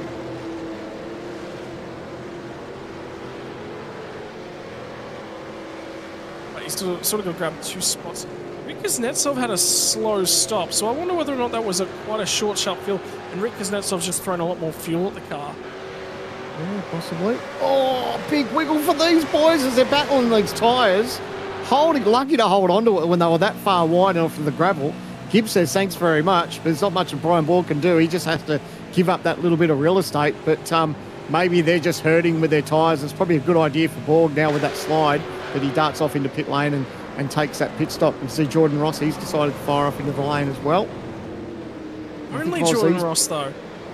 Oh. And then Hayden Veld was the ERT car that fires off that time. Adam Briggs, there is a couple more, sorry, because of the long pit lane entry here. Ile Ocon, Jamie and Johnson, Adam Briggs, Hayden Veld, they're all in. And Freeman's also filed into the lane, so a good chunk of the cars towards the middle and back half of the field now have taken their first service. Madison getting a little bit racy to the back of Griffin Gardner here too, so maybe he knows that obviously there's pit stops coming up as we go to the OG gear replay. This is on board with Madison down. A little bit of bump drafting. I think they're just prepping themselves, getting ready for a pit stop. They know that pit stop's around the corner, so they know they don't need to do anything silly, make a silly move, get up the inside, possibly have some contact. It's all going to change in the next few laps when they all start getting these pit stops over and done with. I think it's really, really interesting as well that Madison could have gone for an overtake there, but decided fighting was worth a lot more time than trying to bump drive, because they're trying to stay attached to the next group ahead of them. Yeah, absolutely. And now the strategy is, do they short fill a little bit to try and jump these? Do they try and second guess how much these guys are going to put in front of them so they can all come out nose to tail and keep that draft going? This is where it starts to get tricky, because obviously you're going to run your own race and it's hard to second guess what everyone else. You can get some sort of idea of what everyone's going to do, but to get those pit stops, almost exact, you're nearly going to have to be in the ear of those teams, and a lot of these teams aren't going to share that information. So, does Madison short fill a little bit just to try and jump these guys? But if they do the same thing, they're all going to be in the same boat. And everybody from the lead game playing a little bit of strategy chicken, as I like to call it. Yep. I don't see a better term for it, because they're all just messing with each other on how long they want to run. Absolutely. I love the fakes that sometimes people will do to pit lane. It's like, yeah, I'm going, no, I'm not. But then, and as we see, the 8 is. Yeah, he's decided to. So, yeah, you're always trying to second guess what your competitors are doing around you, but everyone's going to be in soon enough, because it's not the tyres they have to worry about. It's how much fluid they've got in the tank that's going to get them to keep going around this racetrack. So they know that they'll have to be in soon just for fuel. As a motorsports fan, you were talking about pit lane fakes. Have you seen the moment the safety car had from the NASCAR Cup Series finale over the weekend? Yeah, I you did. definitely have. Yeah. Big NASCAR fan, and definitely saw that. And you'd feel quite the wally having an incident in the safety car. We shouldn't talk too much about it, because hasn't that happened in our series a couple of times, maybe? That a safety car driver has made contact with the wall. Maybe we won't talk about that. But yes, it even happens in real world. But it was quite funny, wasn't it? Yep. It just looked like they just went, oh, wait, there's the pit lane entry. We've got to turn in now. Whoops. And, oops. We haven't seen it. Worth a watch. Worth a giggle at. As is topic of debate that's going through the Australian motor racing community at the moment is the playoff system for supercars the right way to go? Don't get me started on that, sunshine. Yeah. Good. I want to get you started. You've got some opinions, Denman. Well, let me have them. I do. I don't like it. I don't like it in NASCAR, and there's even controversy in NASCAR at the moment where Joey Logano's gone ahead and claimed the championship, but there's been other drivers that have had more wins and been a lot more consistent throughout the year, but just unfortunately haven't made it through the playoffs. So for me, I've never been a fan of the playoff system. I can see from a series point of view where they want that excitement to go right down to the wire, but I don't think it's fair as far as the drivers that are in contention and who probably the deserving champions should be. So for me, it's a big no-no, but supercars have made up their mind and they've gone with it. You're going to be out here beating that drum if we ever end up with a playoff style system, aren't you? You'll be firm in the no camp. Yeah, look, I'm not a fan, but look, it doesn't mean that I'm right either. You know, that's just me. That's my old school way of thinking. Oh, big wiggle under brakes there. Lucky to hold on to that. Woo! That was like Dylan just got the left rear into the grass possibly, and that's where it started to get away from him under brakes. So thankfully he's still pointing in the right direction, but dodged a bullet there. But yeah, like I said, I don't have all the right answers. That's just my opinion. I don't like it, and there's other people out there that will. Just barely touched the grass with the outside tyres, and that promotes Zach Rattray-White up into 9th spot now. So he's made some more gains as he moves his way further forward. And this battle pack has changed its tone, because now Madison Downs cut his way through. He bump drafted him last lap. This lap, there was some more bump drafting going on, and then he pulled out. Yep, he's figured why not.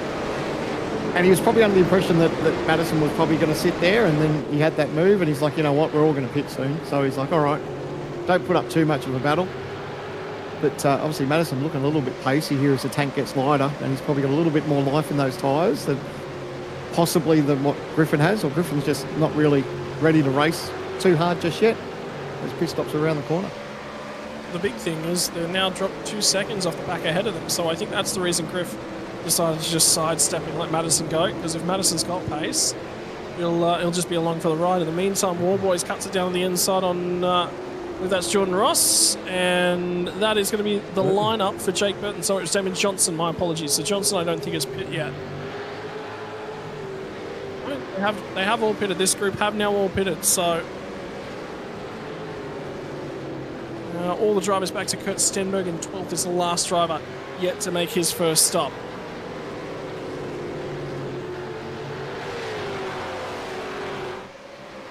Will it be this time? These guys just starting to stretch the gaps between each other. No. We're keeping us on our toes as well. The viewers watching along at home will be thinking about what's the important number that we've got to get to. Remember, 75%. We've talked about it a few times. Lap 27. Have to complete the end of 27 to make it to 75%. Dylan Rudd's going to be the first of our top 10 drivers to jump to the pit lane, which is fair enough given the heat he put through them on that last time by. Yep, and I like it'll give us some sort of idea of what gain he's able to make too, because obviously he was right onto the back there. We're racing with Zach Rattray-White, so yeah, it'll be interesting to see what ground he can make up on those fresh tyres, depending on how much longer that these guys decide to stay out. Curious to see if Madison Downs actually been able to make any gains in the cars ahead of him.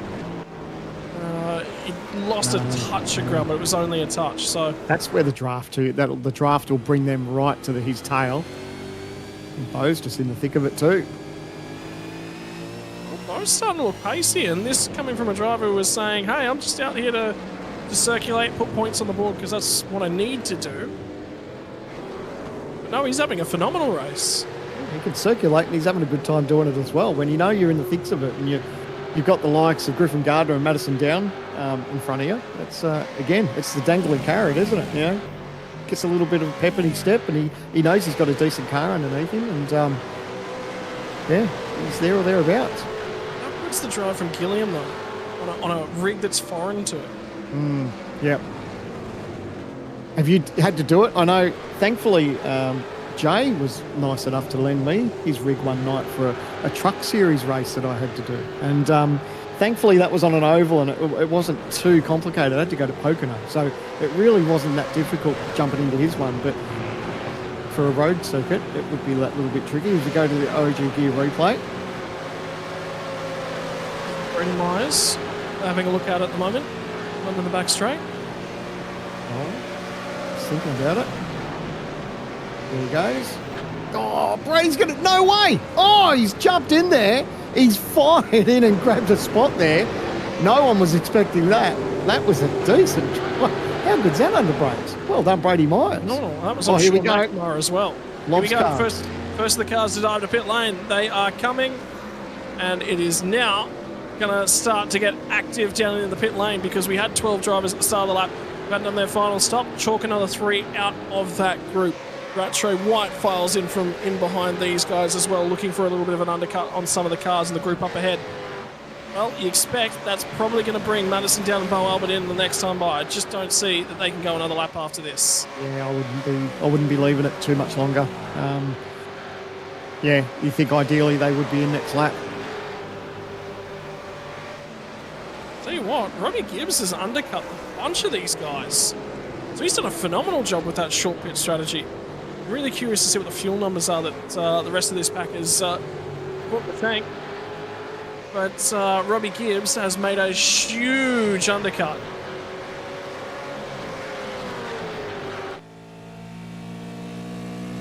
And the pace that he had too after that pit stop, we touched on it. He was the only driver in the 17 so far, and he belted out that 17.7. So we knew he had pace on board, and he's really making the most of it. Obviously, it'll be a little bit of swings and roundabout as the rest of these teams and drivers up the front start to have their pit stops, but he's made pace while the sun's shining, so it's really good from Robert Gibbs, and it'll be good to see how that plays out for the rest of his night. But good pace in that car. P7, he's got a little bit of real estate around him too, so he's not having to worry about anyone. And yeah, good on him. He's rolled the dice and he's making those gains. It was a shorter stop for Robbie Gibbs. It was only 13 seconds with the fuel that was thrown at that car, which is about 5.5 laps worth. So expected to get through to about the end of lap 27 for him potentially. But at the moment, he's got a ton of track position. And look, never say never to a safety car. I mean, the chances are probably a little bit slim now as this race goes on. It's a very big racetrack as far as there's plenty of runoff and all the rest of it. So I don't know that there's high chance of a safety car here, but never say never, and that could really work in his favour. Who knows? Well, here we go. All the lob balls there in. Yeah, sort of expected this one was probably likely to happen, and Greg Galt's left out on an island. Ooh. He's going to press on. All right, that surprised me.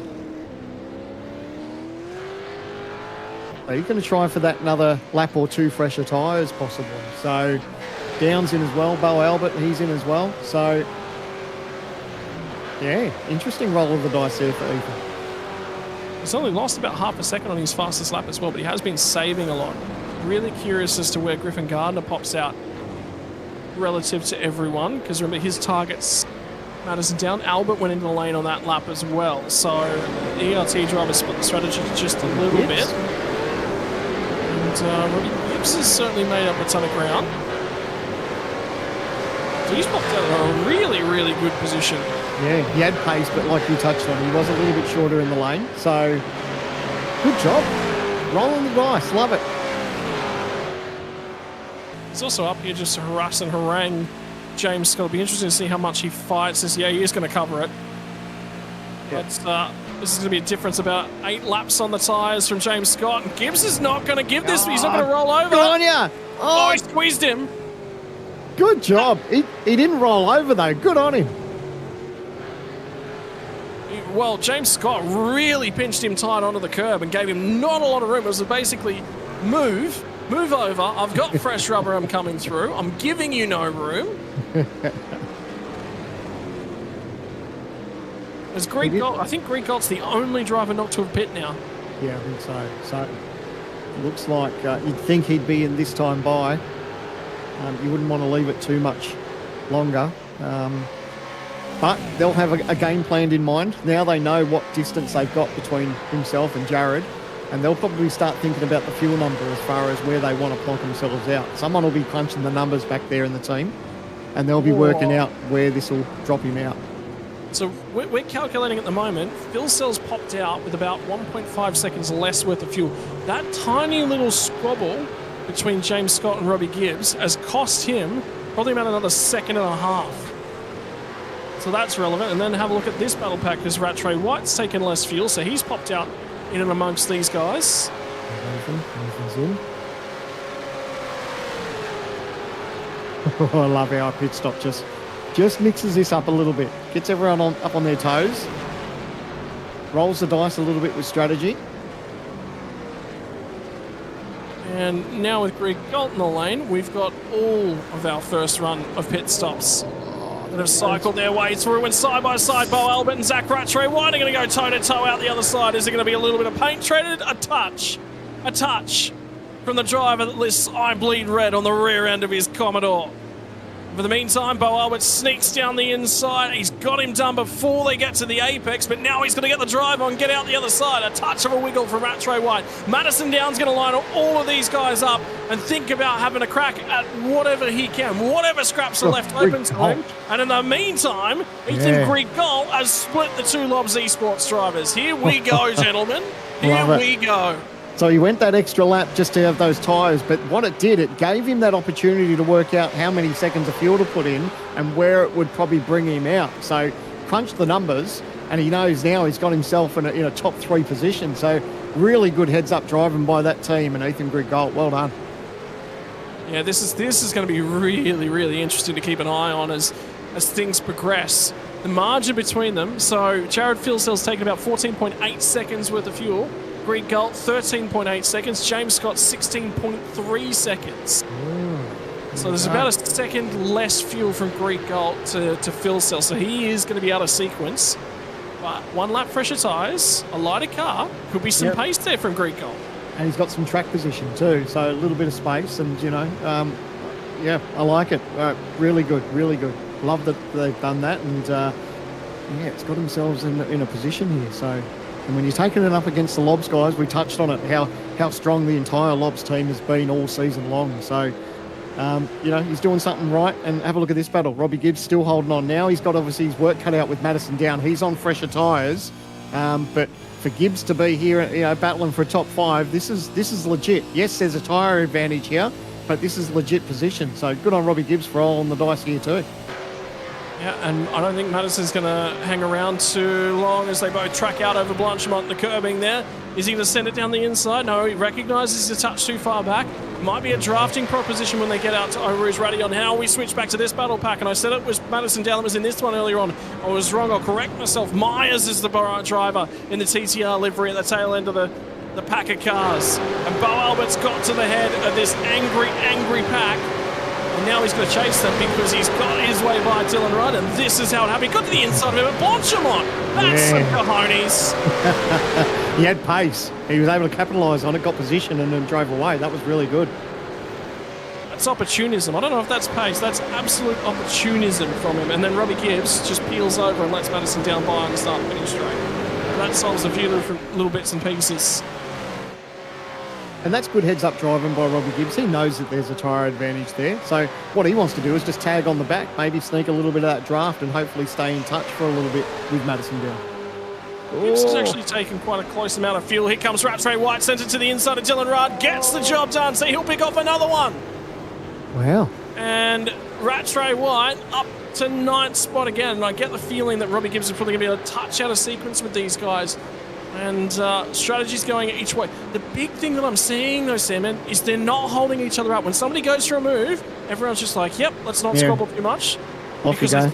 I think they're all thinking we don't want to compromise overall race pace. Yeah, well, that's the one thing that a lot of these, well, not these drivers, there's a lot of drivers in the world that you forget that when you start battling with someone, yes, you are battling for position, but the people that you're racing with, if they've got, if they're all single file, you start tripping over each other, you just lose margin. So you're better off just, if someone's got the better of you, just give it up and have another crack a little bit later on. But that's what one of the smartest things to do is just get back single file, give the position up and try to fight later. Really, really interestingly is that pack of cars, by the way, I've got some of the most fuel taken on board out of the entire field. I'm seeing Bo Albert a 20.5 second pit stop time, which means he would have the most fuel on board in anyone inside the top 10. So he's absolutely going to move forward. Not only that, but he got the elbows out and he got the job done on track as well. So he's not just buying himself an advantage in the pit lane, he's doing it on track as well. And Greek Gold starting to track down Jared Filsell as well. So this is getting exciting. There's a fair bit to keep an eye on, and we're going to have to wait until the final pit stop. Oh, by the way, we are 2 laps away from 2/3 race distance. There'll be a lot of these teams that'll be just starting to think about. You spoke at the start of this where there's a number of teams and drivers that just need to make that 75% race distance to seal themselves inside that top 20. So there'll be a lot of those teams and drivers that will be just waiting for that lap to tick over, and then they can breathe a sigh of relief for 2025.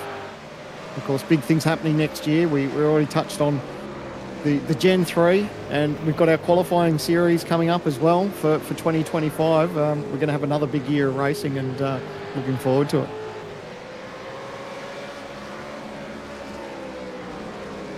For the meantime, we watch and we wait.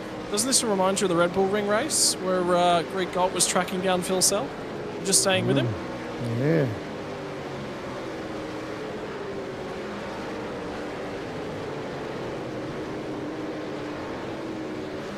And a little bit of a holding pattern with the next sort of battles we're keeping an eye on. It's probably Sean McNamara down in 12th.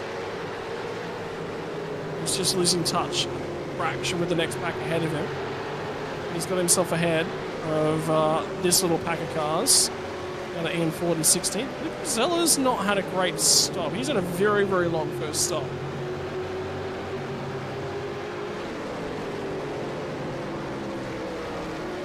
You'd love to be in the inner sanctum for some of these teams, wouldn't you, to see why, whether they've gone for the longer fuel strategy, whether something went wrong, whether they've missed their box and had to reverse up. So many things can catch these drivers out, but a lot of it is fuel strategy, isn't it? And an update on Jake Burton. So he came in on the end of lap 20, and he's going to run a 16-lap run to the flag. So he's already completed stop number 2.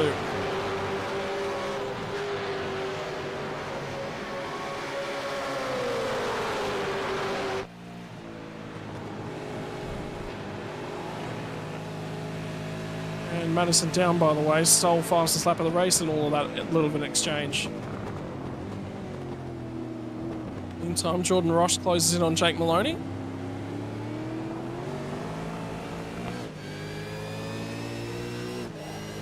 Sean McNamara is doing what he can to progress his campaign for 2025. How good are some of those onboard camera shots where you can just see what these drivers have got to deal with as far as, the closer you get. We talked about it throughout the season. The closer you get to the bumper, these rear wings and that, takes up some of that view, and you've really got to sort of second guess and roughly try to predict whereabouts you've got to put your car without getting that sort of off-track penalty. So these guys all doing a great job. We go back to an OG gear replay. This is turn 1. Turn 3 out. Oh, a little bit of a wiggle. Oh, we've seen that a couple of times tonight, isn't it? It's just hard on the anchors and just had that little wiggle. Thankfully, he was still pointing in the right direction, though. Again, I think he touched the grass as well, which we saw earlier from Dylan Rudd. Meantime, Sean McNamara is he just continues to be harassed. Is he thinking, you reckon the team's in his ear about the points? Have a look at that, the points for the bubble. Zach Rattray White, 1560. Sean McNamara, 1536. So, and he's got the pressure there. So he's got pressure behind, but he knows he needs as much position as he can.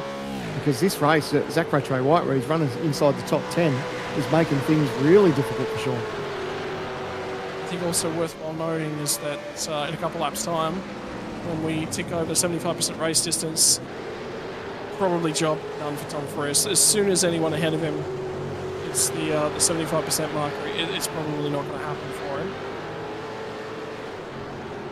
So that is the bubble that we look at. The only other driver that's worth noting is Jake Maloney, who's ahead of Rattray right on points at the moment. I get the feeling Maloney's only just ahead, and the fact that margin's probably come down. Indeed it has. Just a fraction.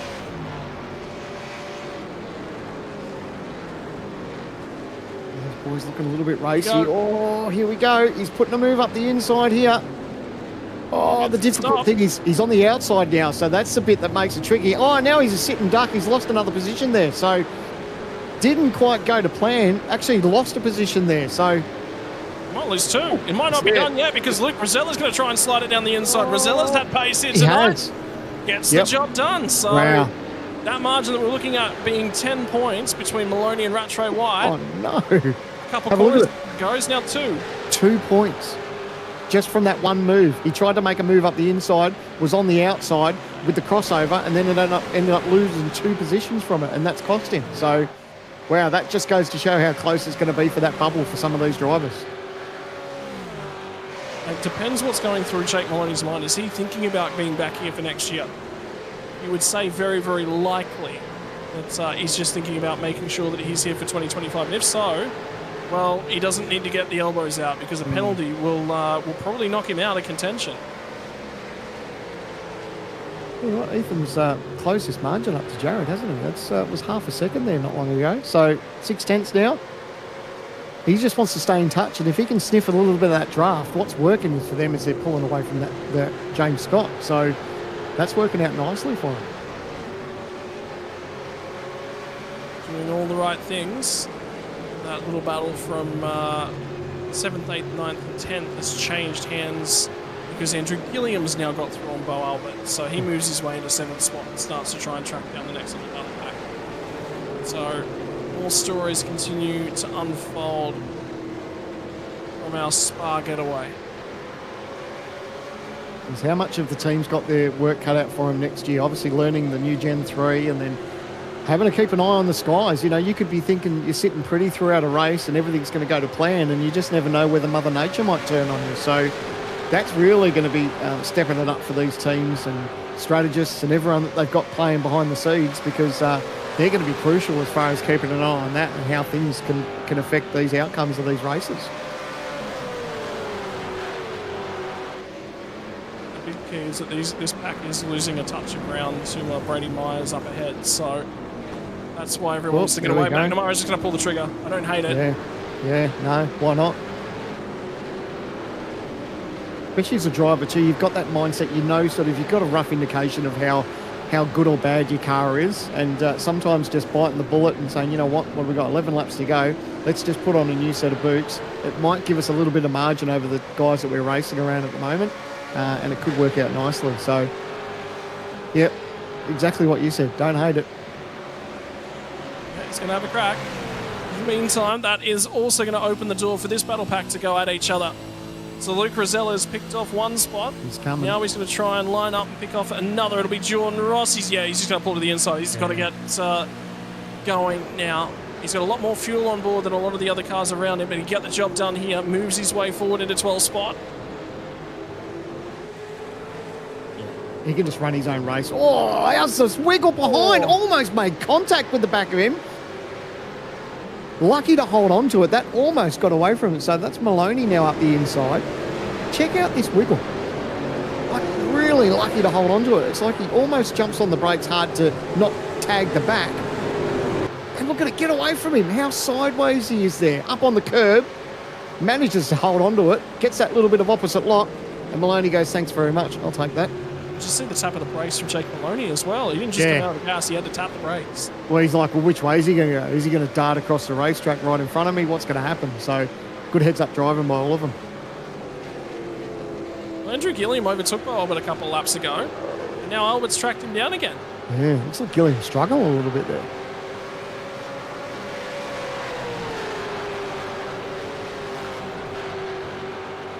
Just really trying to track him down and see if he can get this job done once again. Very, very quick on the run up to Blanchimont.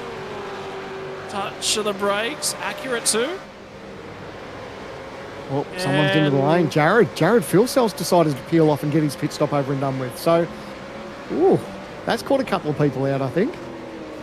And Ethan Grigalt goes to the lead. Oh, now he's going to see if he can punch it. I do wonder how long these guys are going to go. Andrew Gilliam dives in as well. Gilliam, so Rudd, Myers. Bit of a plan for the Lobs Esports drivers to dive in at the end of lap 24. Well, they know what it's now basically a 10-lap dash. So now they're thinking, you know what, let's just get the fuel in we need to go home. We've got a fresh set of boots. We'll have a little bit of clear racetrack.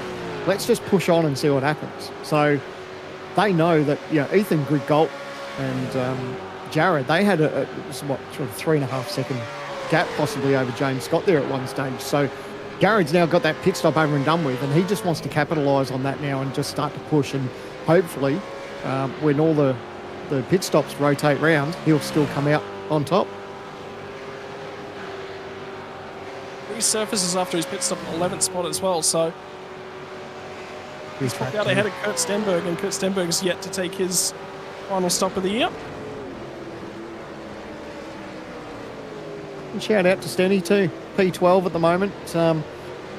he's had some rotten luck throughout the season, hasn't he? You know, we've seen him sometimes back in the 20s and things haven't gone all too well for him, but he's having a decent run tonight, and hopefully he can just hold on to that and finish strong and see 2024 out in style. Andrew Gilliam's come out behind Brady Myers, so both of these guys have done their final stops. Dylan Rudd's on the back of Robbie Gibbs. Gibbs came in on that lap as well, so he, after jumping a bunch of cars with the undercut and a little bit of a lighter fuel load, it's actually probably translated to a little bit of track position long term for Robbie Gibbs now as well.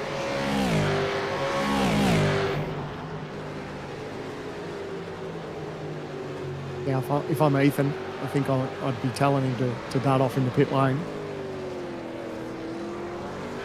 Yep, and he is going to respond by pitting. James Scott will be in as well. Yeah, they all have to. Now that Jared's done that, obviously he's going to have that fresh tyre advantage, and that's what Down's doing. You're going to see a lot of these drivers. The 93 staying out. So Griffin Gardner.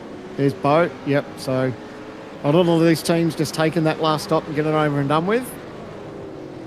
And they'll be keeping an eye on whereabouts Jared Filsell is on track and how they're going to come out as this all unfolds. Critically, Maloney came in as well, and that pack got broken up by the cycle of pit stops, and that started with Sean McNamara. So McNamara should gain some track position as well here. There's Jared. Good goal, still in the lane. He's got going. I'll tell you what, it's going to be pretty close. This is not bad. There you go. He's come out just in front. Obviously, Jared's going to carry that speed, but he's jumped him there in the pits. So, well done. How good's that? Oh, it's going to get close here. Obviously, this is single file through here. Everyone knows that. Jared's obviously got a little bit of temperature in these tyres. He's got some pace. So Ethan just has to be smart about it. He'll hold the inside. He'll make Jared go around the outside. He's got that pace. He's going to try and carry this down the front straight. Is he going to have enough to clear him into the turn? Oh, this is a battle essentially for P1. Oh, no contact. Good driving by these guys. Oh, they're not giving an inch. Jared's trying to hold on. A little bit of contact there. Oh, side by side. They're not giving up, though. Great racing. They're both battling it out. This is for the win in the final race here at Spa. And this is farewell, Commodore. A little bit of paint traded, and finally Greg Galt's going to surface after everything that's happened in 2024. Is it a little bit of retribution from Spa? He'll trade paint with James Scott. There was a little bit of a pit stop mistake back at Greg Galt's previous best finish in the season at the Red Bull Ring. That dropped him out of the draft. But tonight he's got it done. Tonight he surfaced in the right spot at the right time. And James Scott's now bought into this battle pack as well. He's got the draft, so it's going to be a three-way fight. Yeah, and as soon as he saw Greg Galt and Filsell battling, James Scott would have been licking his lips. He's like, all right, boys, this is going to bring me right back into the fold. So no more pit stops. It's just hard racing right to the end. And Greg Galt has got the job done so far on Jared Filsell. Here we go. Here we go. It is going to be 9 more laps. There's going to be 8 when we cross the start-finish line, and it'll be 75% race distance complete. So box checkers, think about it in the background. All those drivers we mentioned at the top of the show who were just trying to check that box tonight, they are about done, and now it becomes a race on for the victory. The final checkered flag of the Gen 2 era. The final time we'll see a Holden Commodore in participation. And you're going to have 3 of them duking it out for the final race win of the era. Tell you what, Greg Galt's car looks good. I think the only thing that's going to hurt him, obviously, is the advantage that Jared's going to get here with this draft. And that basically goes down to anyone that's in these drafts. It is an advantage. So Jared's obviously grateful that he's got that, but there's no short of pace out of that Ethan Greg Galt car. That real thing really looks good. So Jared's got his work cut out for him in these closing laps, and we're going to have a heck of a battle, I think, here, mate. This is going to be a ripper to close out 2024. Here comes Filsell. Here comes the margin. The horsepower has been laid to the ground. Now he's getting a little bit of that slipstream. Is he going to get there? A half cover from Ethan Greg Galt. He knows that he's got to check him up. He knows that he's got 1 lap fresher worth of rubber. And the life on the Evolution Racing Team cars tonight has been phenomenal. On the long run, they've been some of the quicker cars. But James Scott has been supremely quick over the last lap and a half. And he is closing down the margin to these guys.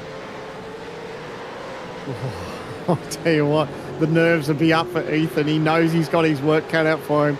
He's got some of the hardest chargers in sim racing behind him in Jared Filsell and James Scott. We know these Lobs cars have been strong all year round.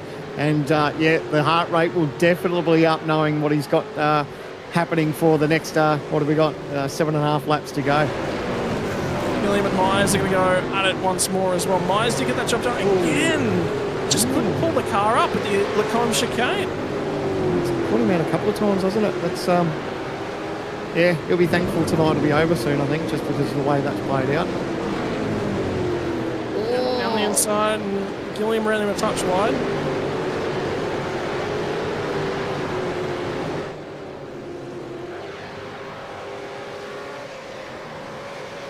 Well, this is a bit where Ethan will be like, yep, beauty, a little bit of margin. But it swings and roundabouts, unfortunately, with Spa. They're going to pull up again in the draft, come down the long straightaways. So he knows what's coming. He just needs to make it pretty clean as he gets through this part of the racetrack, and he is.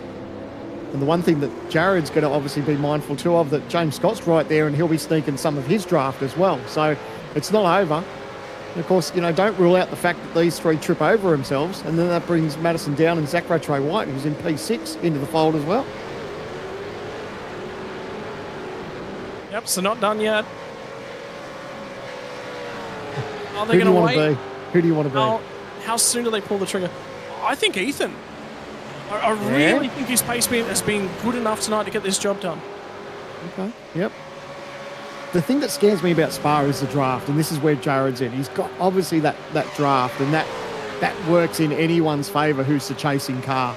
So for him, he can just sort of take his time. He can put that pressure on Ethan. You know, he can sit right up his bumper, exactly what he's doing, and try to pressure Ethan into a mistake. So for me, look, I think I want to be Jared or even James Scott. Obviously, there's going to be no team orders. Lobs don't care about the rest of the season now. They've got the championship sewn up. And for these guys, obviously, Jared's championship went pear-shaped at Bathurst. So these guys are just going to have some fun and try to attack Ethan. But Ethan was lucky that he didn't end up in a lob sandwich there, the way the pit stops played out. And thankfully, he's out on top at the moment. Yeah, it's given him a lot of room to work with, hasn't it? Yeah. If he'd come out in the middle, you'd say that probably would have been race over. He probably would have been just fighting to hang on to second. But the big thing I can note from this lap is that the toe was so huge from Jared Filsell that he ran a touch wide at the Lacombe chicane.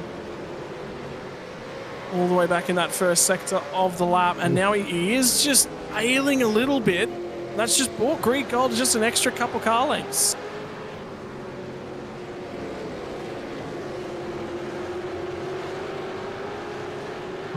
How about this from Bo Albert? This is a phenomenal drive. He'll be over the moon with this.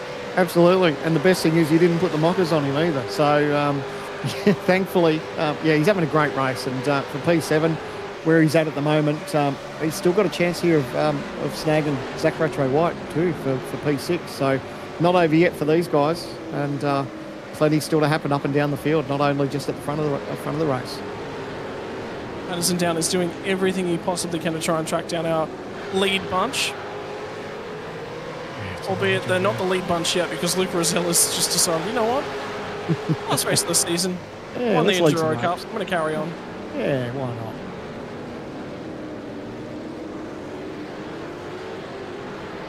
Griffin Gardner goes ahead and sets the fastest lap of the race, so he's got pace as well.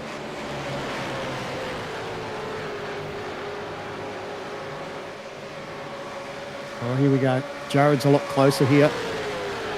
This might be the point where Jared's going to think about getting the job done. He obviously doesn't want to leave it too late. He's got the pace. Is he going to have enough to clear him around the outside? Oh, it's going to be side by side. Ethan Griggold not giving an inch. Neither is Jared. He's on the outside, though. This could cost him.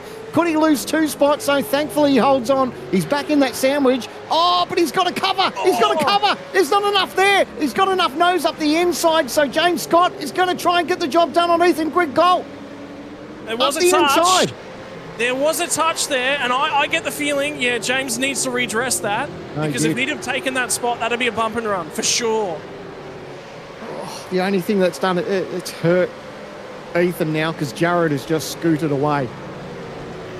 And this is what Jared wants to see. He wants to see these two just battle it out in his rearview mirror because now he's got that clear air. He can start to gap these guys if they start tripping over each other. It's a funny one, the Lacombe chicane, isn't it? Because everyone always wants to squabble for the first apex. I reckon you want the outside at the first corner there, and that's what's cost Ethan Greek gold, is he got crowded onto the curb. If he couldn't carry any momentum, he couldn't turn into the left-hander. Phil Cell basically just said a little bit of racecraft here, and you're in the hard to maintain momentum area. But they've made him go and work for it. It's not done yet as well. They're all settled back in. Just a touch outside of the drafting range now for Ethan Greek gold. And again, he'll have to look in the rear-view mirror. Can he just close up a fraction? Pace has been good in the middle of the lap. Yeah. He just needs to not overdrive it at the moment. He knows that Jared's got him. And if he can just drive smart, and like you said, if he can grab some of that toe, he's obviously got pressure here from James Scott. James is not going to give an inch. He might think about a late dive up the inside. But what he'll do is he'll set himself up just what Jared did and grab that toe down that straightaway and hopefully get the job done. He's very close to the rear bumper already as they come off a little sauce hairpin. Now it's the run plunging down the hill as the sun starts to set over the circuit de Spa-Francorchamps. Late on in the year in Europe, it is winter. It's still only autumn. It's about to become winter over in this part of the year, and the days, they get shorter. And as we set the sun on the season of 2024 and the Holden Commodore, the Gen 2 era, it's been the man that has just been about the race win master this year who leads the way. And then how about these guys who are squabbling over qualification spots for next year? And the big thing is that 2 drivers out of the 3 in this one cannot afford to have a whoopsie at this point in the race. That will eliminate their chair. They will be in strife. Yeah. How's the battle though? How good is this for 6th, 7th and 8th? Like, just brilliant. And they're not far from Madison Down. Like, Zachary White is staying in touch there with Madison Down. Rambo, he's been on the improve all season long. All he wants to do for them in this last race is finish inside the top 10. Well, he's not just finished inside the top 10, he's banging on the door of a top 5. Yeah, and that's no easy feat in this series. You think about the calibre of drivers that we've got, and the calibre of drivers that are in and around him at the moment. Like, it's a fair effort. He's just got to hold on. He's got a lot of pressure from the back here from Bo Albert. He's looking real racy.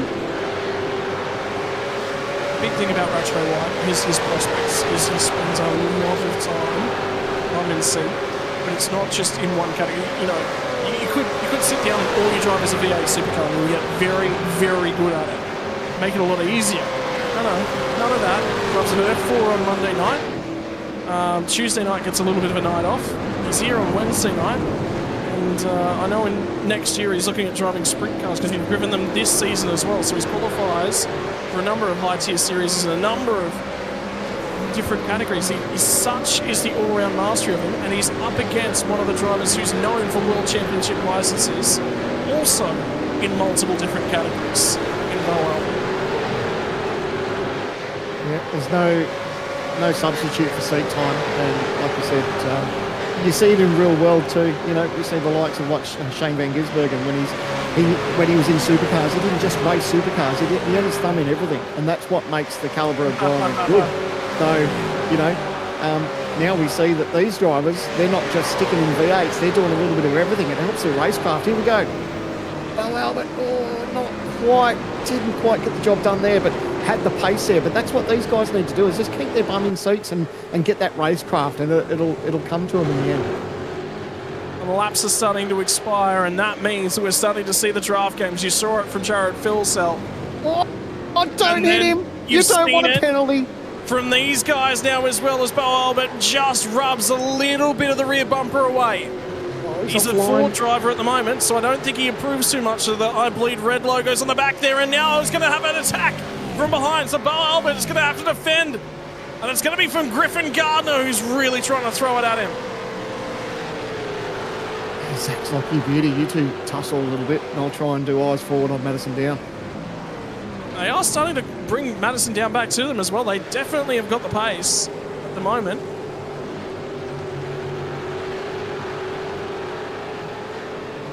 Yeah, Bo just needs to hold on. He was just a little bit out of sequence with those corners, and it just hurt his run.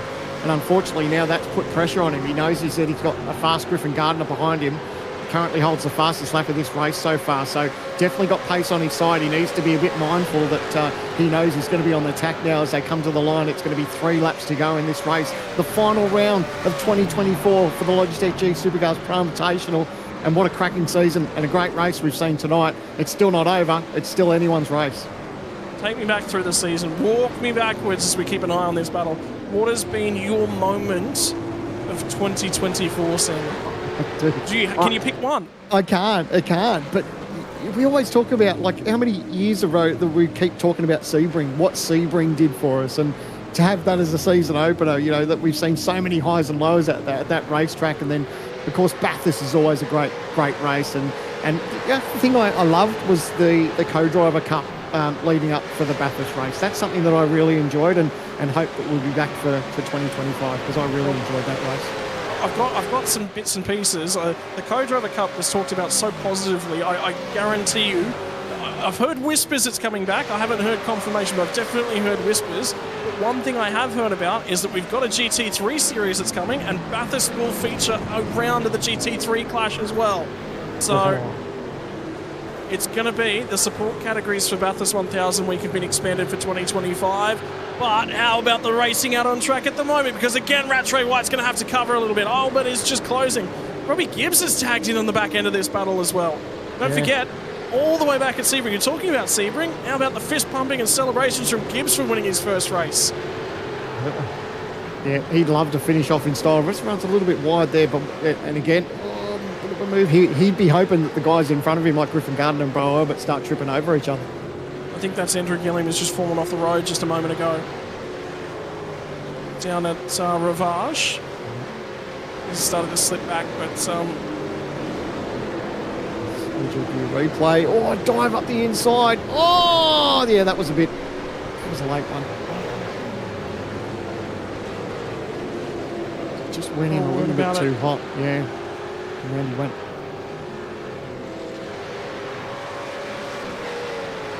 In the meantime, Albert's still trying to track these guys down. When we cross the start-finish line, it will be 14 kilometres more worth of racetrack. The final 14 kilometres, the final 2 laps of the racing season. Have the lead pack got anything for us? Will there be a final change of position? Luke Rosella's just dived to the pit lane, and now Zach Rattray White's had to defend on the final run. Second to last run of the bus stop chicane. He does get down the inside as well, but now can he pull the traction out the other side? He'll light the rear tyres up. The only Mustang that sits up in an inside that's up 7 at the moment. Zach Rattray White is defending for all money down the inside. He'll have to go the long way round. They'll have to sort it out because here comes Rouge Radion. And Griffin Gardner wants to go side by side. But Albert's got ahead. Yes, he's got it done. He's up to 6th spot. Oh, it's not over yet. These guys are going to utilise the draft down this part of the racetrack. So they're going to get through here, Rouge, get through nice and clean. But now it's all about the draft and who can be the last of the late breakers. Well, Griffin Gardner didn't quite get the run as they come through. Now we'll run on board with Zach Rattray White. The Vermilion Esports driver's going to swing it to the outside. Bo Albert runs out of horsepower as the draft reigns supreme down the Camel Straight. Now it's into the Lacombe chicane. Can he pull it off? They both miss the chicane. They're both off. They both cut the course. They'll both rejoin. And Griffin Gardner's not been able to make anything of it. Now they'll go side by side on the run down the hill. 3 wide on the run to Ravage. They're both trying to slow down penalties. Yes, they do. Oh, look at him. It's a 4-way tussle now. You were just talking about the fact that, just trying to see who's trying to get in here. Robert Gibbs is he's thinking about maybe making a move on all of these guys. He is thinking about a move. He's actually starting to have a crack at Griffin Gardner.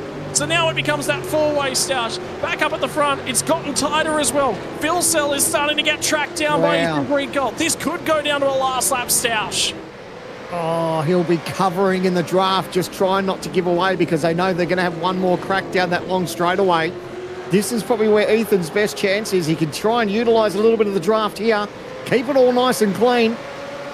The problem is he's still got a very hungry James Scott right behind him. So Ethan is definitely in that lob sandwich. That's not what he wanted, but he's still in with a sniff to take out this win. Yeah, it's not over. It is not over. They'll reach Blanchimont for the second to last time. The Gen 2 era is about to have the white flag waved on it. It will have only one more lap. And for the second to last time, Barney stands at the flag man to deliver. One to last flag. One more lap for the Holden Commodore, for the fans that have watched along at home, and for this car that's been with us since 2019. It's just not close enough. On the back of Phil Cell here for the moment is Ethan Grigol. He's going to throw everything at it. Eau Rouge running on. Now in the rear-view mirror. Has James Scott got anything to say about it as well? I think he's and too Phil far Cell back. starts to play the games, the drafting games. Here comes Ethan Grigol. He'll do everything he possibly can, but he just runs out of RPM at the end of the straight. There's nothing left now. Lacombe chicane. He's close. He's closer than he's been thus far. And how about the battle pack in the background as well? Albert's got through to 6, and he'll hang on when they get to Lacombe. They all get through the other side. No, it's going to be Griffin Gardner who pinches a break. Gibbs is going to pick up a spot. Phil Cell just got that 4/10 over Ethan Grigol and James Scott. Still not decided as we've got half a lap to go here at Spa. But Phil Cell is about 0.4 of a second ahead. And it's going to be running out of time. We're down to probably about 3.5 kilometres left. We're down through turn number 11 now. There is only 8 more corners left on the season, and Grigol closes on Phil Cell. He's the closest he's been in a fair while now. Oh, is this a last dive at the chicane? Surely not. Is it a last lap dive? Shane Van Gisbergen sent that move on Jared Phil Cell 2 years ago in the 2022 edition of the Logitech Pro Invitational from Spa. But this time back, I think he's got enough margin. Yeah, yep. And they'll come to Blanchimont. This is it. There's 2 more corners. Scott going to dive. Oh, he's going around the outside. Oh, he's going to be right on the right side, though. No, he can't quite get clear. Oh, it's contact. He'll pull over. Giving him a hit. Will he pull over? No, he's going to take it. No, he is going to stop. No, well, he's up to the start-finish line, so flag's been waved. So it will be James Scott will take it on the racetrack. They might redress it on the results. Madison Down's going to cut his way on through. He'll finish in 4th. Bo Albert gets home inside the top 5. Oh, you could see what Scott was doing. He was trying to position himself on the right side of the racetrack for the second part of the chicane. Unfortunately, just made contact with Ethan Grigol. And, yeah, we'll leave that to the stewards. They may talk about that. But Jared Phil Cell, a great job by Lobs all year. Jared was on target to possibly take out the championship this year. Bathurst didn't quite go to plan for him. But unfortunately... he's out of fuel too. Yeah, he's called it short, has he? So he had enough just to get home, but a brilliant drive from Jared. Here's this replay, the OG Gear replay. You can see he positioned himself on the outside because he knows it's going to set himself up for the inside. There's just not enough clearance there. So there's no overlap. We'll leave that for the stewards. But unfortunately, there was that little bit of contact. But look, a great drive by all three. What a finish. And we'll leave that with the stewards. But Ethan Grigol, that was just a terrific drive tonight. He put himself into contention with those pit stops, and he was right there in the end. I'm going to be honest, I'm really surprised he didn't just pull over and attempt to redress that one and just get it done. Because I think he would have known. Yeah. And, Brenton Hobson, he needed a safety car to get his way back into the race, but for the farewell Holden livery, yep, it's nearly fitting that this will be... there is one more car circulating behind him, but this will be the second to last driver circulating on the racetrack. Farewell Holden from Brenton Hobson. And he will have to qualify his way back in for 2025. And that is it, Sandman. That's literally it. There is going to be no more Holden ZB Commodore, no more Holden badge next year in the series. It's weird, isn't it? It's a weird thing to say and something to think about, but nice fitting farewell. Like I said, a nice livery there for Hobbo. And our podium will consist of all Holdens, which is a fitting farewell for this brand. And after 245 kilometers, after 12 races across the season, the expanded endurance calendar, we've seen it all in 2024. We've seen so many weird race results where things have just changed late on. Weird things have happened on the year, but the one weird thing that we sort of expected happened in the last race was Jared Filsell winning another 3 races here in this series. He is 3 from 3 on the track. Last year received a post-race penalty that dropped him off of the podium after winning it on the track from James Scott, who finished in 2nd spot. Ethan Grieg-Galt will finish out of 3rd, and we expect there's probably going to be a redress between those 2 positions there. Madison Down will finish out of 4th spot. Bo Albert finishes inside the top 5. Remember, he said he wasn't confident coming in here to tonight. He'll lock himself in for 2025, as will Zach Rattray White. Gets his first top 10 of the year in the final race of the year, and that will probably be where he looks to start season 2025. Robbie Gibbs is going to finish inside the top 10. Remember, won a race this year as well. Griffin Gardner, Luke Rosella pitted very late on and finishes still inside the top 10.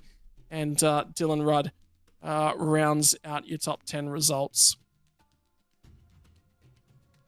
Over the leaf, Brady Myers out of 11th. Didn't have the greatest night at the office. Contact with Andrew Gilliam late on. Jake Maloney will get home in 12th and qualify his way back in as well. He was one of the other drivers we're keeping an eye on. Rick Kuznetsov will be thinking about the season, thinking what could have been, because it's times he was leading the championship this year. Andrew Gilliam might be enough for him to finish in 2nd spot in the championship. We'll have to go and check the numbers after the results have been run through. Jordan Ross, Sean McNamara. Sean's going to have to come through the qualifying series. Ian Ford will qualify his way in, as will Adam Briggs and Blake Warboys. Tom Freer, will we see him in 2025? Will be a big, big question we'll have to answer as we get outside the 20. And cross into 21st with Jacob O'Reilly. After that drive-through penalty on lap 1, drove his way back to 21st spot. He'll be happy with that. Andre Youssef out of 22nd, and Jake Burton also hit that minimum race distance, will likely qualify his way back in. In fact, he should qualify his way back in without a doubt. Dylan O'Shea from Damian Johnson, Kurt Stenberg, Thomas Freeman, Hayden Veld, Brian Borg, Brenton Hobson. The tail end of the field, unfortunately, at a 30th spot. Tyson Broad will be 31st, and Matthew Bowler was the only retirement of the race on the end of lap 1. And in terms of championship standings, we knew this one was coming in. Dylan Rudd wins it, but Andrew Gilliam will get overtaken by 2 points. That incident he had with Brady Myers dropped him out of 2nd spot and drops him back to 3rd in the championship. 2 points to separate those 2 drivers. Madison Down gets back to 4th spot. He was there at the start of the night, manages to hang on to it. Jared Filsell recovers to 5th spot when it's all said and done. Brady Myers from James Scott. Rick Kuznetsov finishes inside the top 10. He'll be very, very happy with that one. Ethan Grieg-Galt with a strong result to finish off the season inside of 9th. And Luke Rosella home in 10th, which again, Luke Rosella, when you consider where he started the season, didn't finish the opening 2 rounds. So he'll be very, very happy with that one. Over the page, no, I don't necessarily think... we do have over the page for our championship standings. Robbie Gibbs from Jordan Ross, Adam Briggs, Blake Warboys, Jake Burton, Ian Ford, Bo Albert.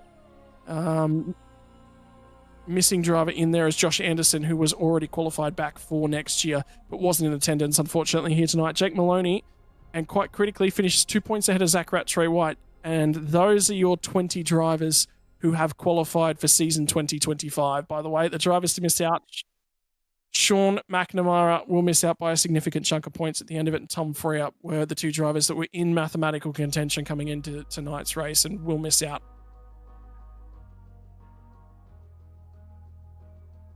Now we're just hearing an update. I think Bo Albert has got a 5-second penalty for that incident with James Scott. So that may relieve him.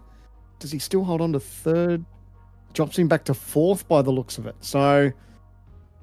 wow, how much that's changed. That incident with the 5-second penalty. So that's why you redress it straight away. That's... oh, no. We're hearing that Scott maybe got a... so James Scott got the penalty. Okay, so we're just hearing this from live race control now, everyone. So never fear, it wasn't Ethan Grieg-Galt. So your final standings now, your top 3 are Jared Filsell in 1st, Ethan Grieg-Galt in 2nd, Madison Down in 3rd.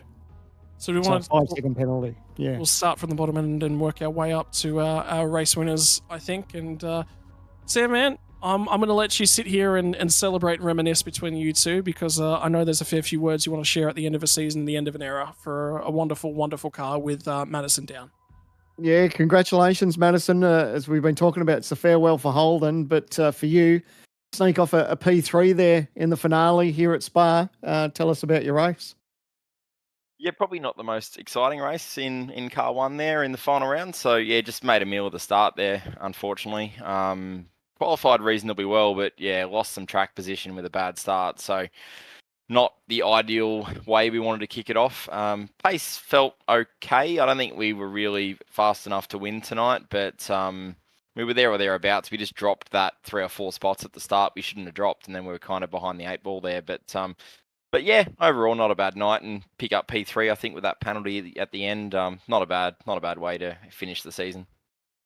At the start, was it bogged it down, or you lit up the tyres? What happened? Yeah, lit it up. I just got wheel spin. So as soon Oh. as I dropped the line lock, I probably had, I don't know, it wasn't much. It's probably 5 or 10% too much throttle, and just lit it up straight away. So then you're basically a passenger after that, and it's just trying to limit the damage that you've done.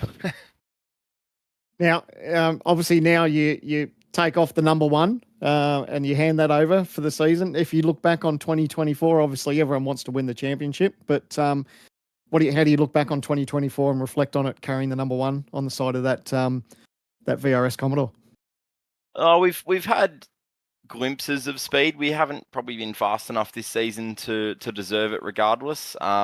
Obviously not everything's gone our way. We got a lot of penalties towards the start of the season. Obviously the massive highlights reel crash in round 1 at Sebring was kind of the beginning of it all. But yeah, overall not a bad season. I mean, I'm sitting here pretty disappointed with the result. Wherever we finish there, it's going to be, I don't know, 3rd, 4th, 5th, somewhere around there. Either way, that'll be the worst championship result I've probably ever had in a supercar in 15 years of iRacing. So I'm upset about that, but at the same time, I can't really complain when you've had that many podiums, I guess, in championship results. So, yeah, I mean, nice way to finish the race off there with a podium. But yeah, a lot of missed opportunities in the season. Now, fitting that we have a chat with you. Obviously, you've been in this series or in iRacing for quite some time, and back in the days when we only had a Falcon to race with, mate, and it was a dream sometimes of whether we'd even actually get the chance to run a Commodore. And tonight's the last official race with the Commodore here in the Logitech series. Of course, next year we transition to the Camaro. Your thoughts on that? It's been quite a journey from back when we were just running Falcons to now the introduction of Gen 3. Yeah, absolutely. I mean, I was so excited when the Holden first came to the sim, and of course made the switch, being a massive Holden fan growing up, and still today. I mean, still my road car is a VF Commodore, so I still love the brand, and kind of like a lot of us can't believe that it's actually gone. And I guess it lives on in the sim with us running these cars, but again, that era ends virtually tonight as well. So although the cars are still there, and much like the real world running in Super 2 and Super 3, we're not going to be running this car full time. So that's going to be a massive change, and it's going to feel almost truly dead, if that makes sense, because you still kind of see the logo and the car in the sim. So it makes you believe that it still exists, but yeah, not to be. And one more, are you excited about the challenge of maybe taking on the Camaro for next year? Yeah, I think I'll stick with a Camaro for me personally. I'm still General Motors fan, so I'll be driving a Camaro. But yeah, going to be a big challenge. I mean, the cars obviously look and sound and seem pretty different from what we've seen in the real world. So interesting to see what iRacing rolls out from, graphics, sound, physics, tyre deg, how the cars race and draft. Obviously, this car's got a massive draft model, so I'll be interested to see what that's like in the new car. Slow out laps, yes or no? I mean, there's a lot of things, even car setup. So there's going to be so much to learn next year. I think, look, at the end of the day, the cream will rise to the top. The fast guys now are still going to be the fast guys in the new car, one would think, and that's generally how it works. But yeah, it's going to be exciting to have that new challenge. I think it's going to bring a lot of motivation back to everyone in the series, but I know it will for me as well. And before you let you go, mate, to top off 2024, is there anyone you thank? Oh, just everyone in Trans Tasman Racing. We didn't have a great year this year, but we showed up each round and had a crack, and still a lot of work goes in behind the scenes there, and a lot of teamwork, particularly guys like Alex and some of our other team members that behind the scenes, jumping in and spotting. Emily Jones did quite a few races spotting as well. So massive shout out to all their help. Obviously VRS, Virtual Racing School, we use their data platform to analyze each other's telemetry and try and find that little bit extra. But yeah, overall, solid season for us, and yeah, looking forward to 2025. Well, congratulations, mate. P3 tonight. Go and enjoy the off season, and look forward to seeing you in the Gen 3 come in 2025, mate. But until we talk to you next time, all the best. Thanks, guys. Cheers for the broadcasting all season as well. It's been awesome. Thank you. Thanks, buddy. There you go, Scotty. That's Madison Down grabbing P3 for tonight. And I believe you're going to catch up now with our second place driver in Ethan Grigg-Gold. Mate, Ethan, it's sort of been a little bit of a year of a little bit up, a little bit down, lots of down, I guess, at times. Some race DNFs, and it's just been a troubling year. And ultimately, I was talking at the top of the show, you've only been on the podium once this year. Well, good to make sure that it was a second podium before the year was out. Yeah, it wasn't too bad. I thought the year wasn't too bad as a whole. Yeah, obviously we had some bad luck here and there, but I was actually quite happy with my pace throughout the year. You know, first pole position in a very long time in the the top level of racing this car, and consistently running at the front. And when we had some chances to go for race wins, tried to take them. But no, overall the championship finishing position wasn't where we wanted it. But definitely there's some speed there, which is good. We're all talking up a storm about this is it for the Commodore. It's going to be sad to lose the line off the front end of the car, mate. And what's it mean to you, given that we've been here and we've been on this platform now for such a long time, and there's such a history built up in and behind the car? To be honest, I don't really care what sort of badge is on the front of the car. I just drive it fast. When you work as a mechanic like me every single day, you realize that all cars are buckets of crap. So you don't really hold many let's say, yeah, you just don't hold any one car in high regard. So honestly, just looking forward to the challenge of a new car. This one's gotten very old and stagnated, and all the setups are pretty much the same now. So yeah, definitely looking forward to the new challenge, and hopefully it comes with wet tires too. Yeah, a little bit of a slide around in the wet, mate. Yeah, I mean, we've sort of crossed it all. I mean, how good was it to have Bo there with you for the final race of the year, and what a season he's had growing and in a car that he's not necessarily strong, and an opportunity to race alongside what's such a good mate for you as well. Yeah, I must admit, Bo's been pretty surprising this year. In previous years, when he before he joined Altus, he wasn't really much of a V8 driver, but this year he's really come on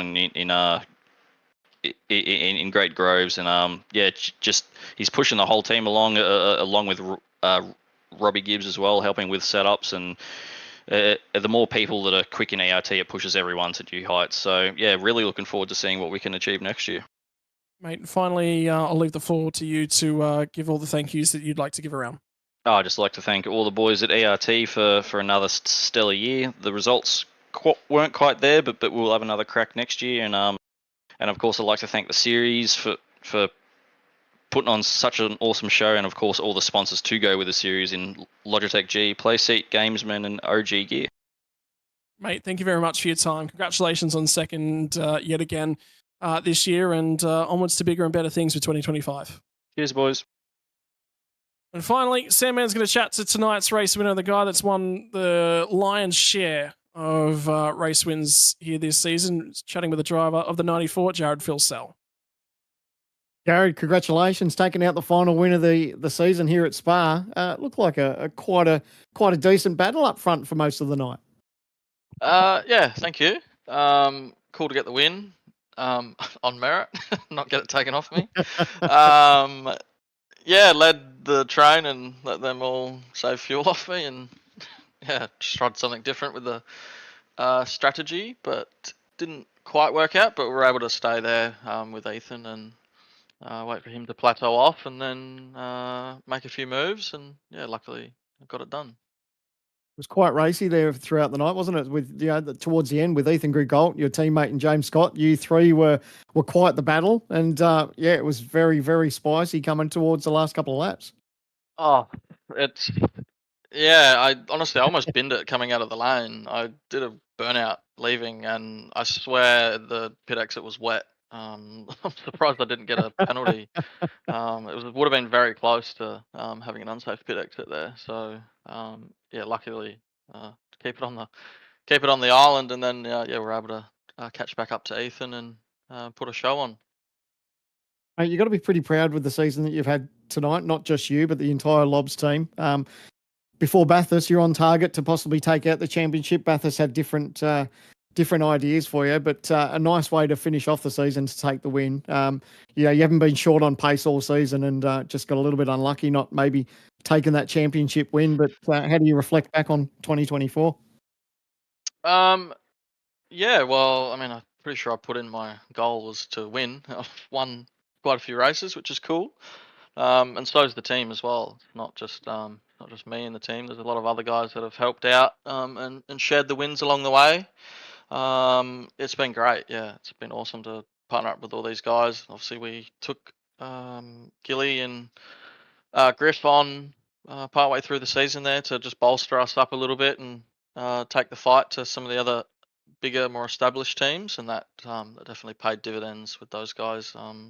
Reinvigorating the team a little bit and adding a bit more motivation, and it's not the team that was stale, but just gave us a bit more extra oomph to get on and do a few laps when everyone wanted to get on. Yeah, the off-season approaches, mate. 2025's around the corner. Next Gen 3 car is out. Do we see you in a Camaro next season? And your thoughts on the farewell to Holden tonight? Yep, GM for me. My father worked at the Holden plant at Elizabeth for a lot of years, so Holden GM through and through for me. So luckily have a bit of a heritage there through the family ties and whatnot. I definitely would not drive a Ford, that's for sure. Now, speaking of that, you've been around for a while, and to the days where your only choice was a Ford back in the day, and how far we've gone through the generations of Holdens, and now we are on the brink of breaking out with Gen 3 with the Camaro and the new Mustang. We've seen it all, and yeah, I guess it's another change in era, and it might light a little bit of fire in a lot of people's bellies with a new car coming out for next year. Yeah, definitely for sure. It might level the playing field a bit. Obviously, we've got the real life comments about it being quite an engineer's car and not a lot of adjustments. So yeah, it's a big unknown really. Not having much in-car adjustments and whatnot. Just having to deal with what you've got, and you've made your bed and you have to lie in it for however long the race is. So yeah, that's going to be super interesting. Can't wait to sink my teeth into it and crash the thing a few times and learn along the way. Well, mate, before we let you go, almost fitting that you grabbed the last win for Holden with your dad working at the plant. So we'll hand the floor to you and maybe give away some any thank yous you might have for the season. Yeah, obviously thanks to all the guys at Lobs for putting the hard yards in. I know Brody only just got to Adelaide today, but he was tinkering away, still prepping, and made a setup for us, which was kind of him. It was quite nice to drive, so thanks Bush. Shane wasn't with us tonight, but we can give him one night off from waking up at 3 a.m. or whatever it is. So I'd like to thank Shane for waking up. I don't even know what time it is over there. It's ridiculous. The guy's so committed and driven to help us and just to help anyone in the team to move forward and progress. So yeah, big shout out to him. I'll give a shout out to Brad as well for jumping on. He jumps on every night as well, helps the guys out, whether it's just looking at crashes or doing fuel and whatnot. Thomas came along. He's the Lobs cheer squad, so he just jumps in and cheers everyone on. But he made a blunder tonight with Luke's strategy, so he's off the team now, unfortunately. Nah, he's good. Yeah, all the other guys in Lobs that help out through the year, obviously all our enduro drivers, Richie, Woody, Jimmy, I'm trying to think who else, Anton as well. They've all been a big help in getting us to where we're at with the championship win for Lobs, and a lot of race wins for all the guys throughout the team, as well as our sponsors throughout the season doing okay. It's awesome to have Jack's brand on the car. as well as Rocco Performance. We're repping them all year, and hybrid racing simulations as well. Well, congratulations, mate. It's been a heck of a year. We're looking forward to seeing you battle on in 2025. But enjoy the break. We'll see you for round 1 of the championship next year in the brand new Gen 3.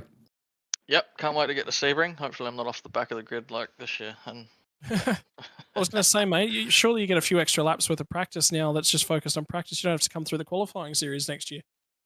To be honest, I didn't mind coming through there because it gave me a bit of motivation and seat time, not just roll in and expect to be wherever. So that kind of, I didn't mind doing that. That was I think that was good for me. So yeah.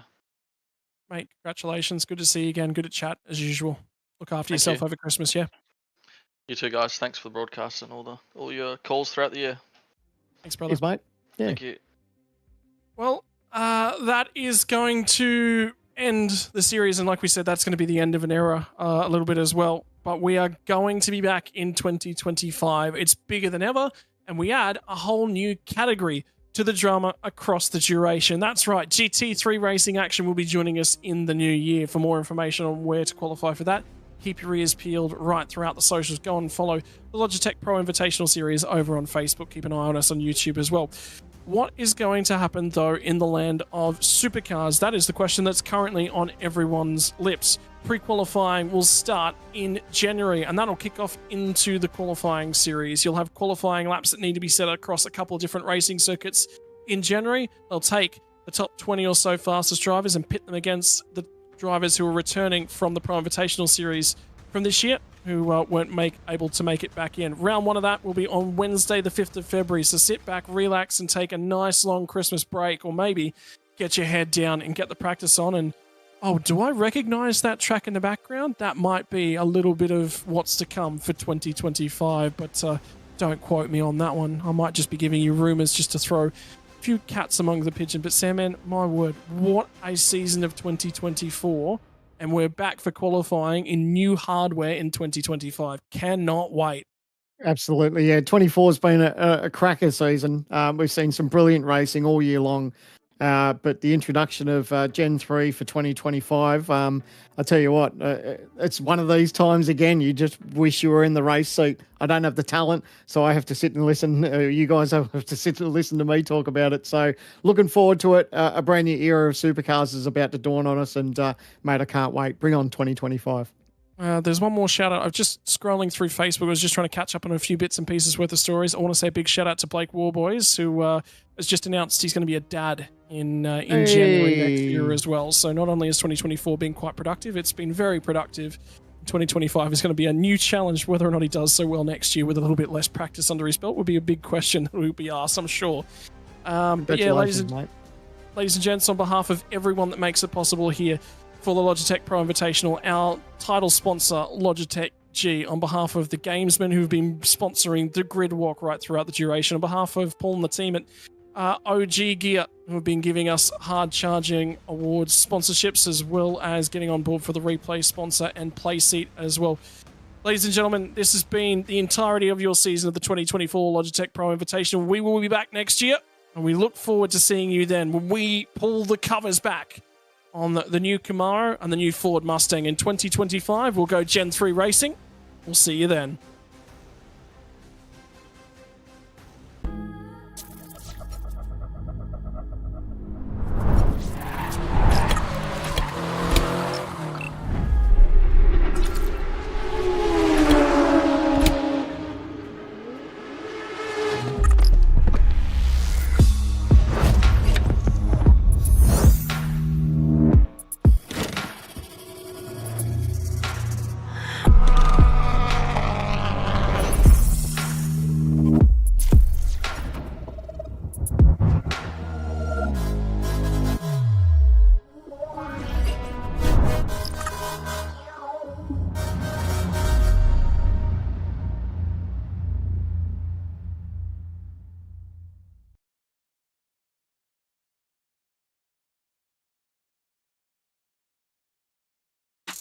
It's motorsport, but not as you know it. Test yourself and your everyday road car.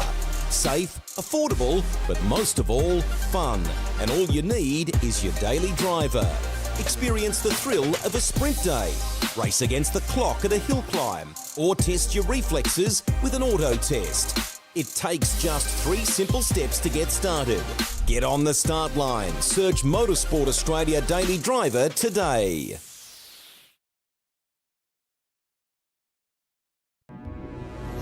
We are gaming fanatics. Our goal has never been to just play games. We think it's much better to feel like you're actually in the game. This feeling is what drives us as we create world-class gaming chairs. Our one aim, give you a brand new gaming experience. Help you move in perfect sync with everything on screen. Make sure you're having a ton of fun. It took us decades to achieve this, and we're still not satisfied. Every day, we wake up to get better. We'll never stop designing the very best to help you be your best. When it's all said and done, our job's only done if you're in full flow and focused on your victory. May you win, and win big.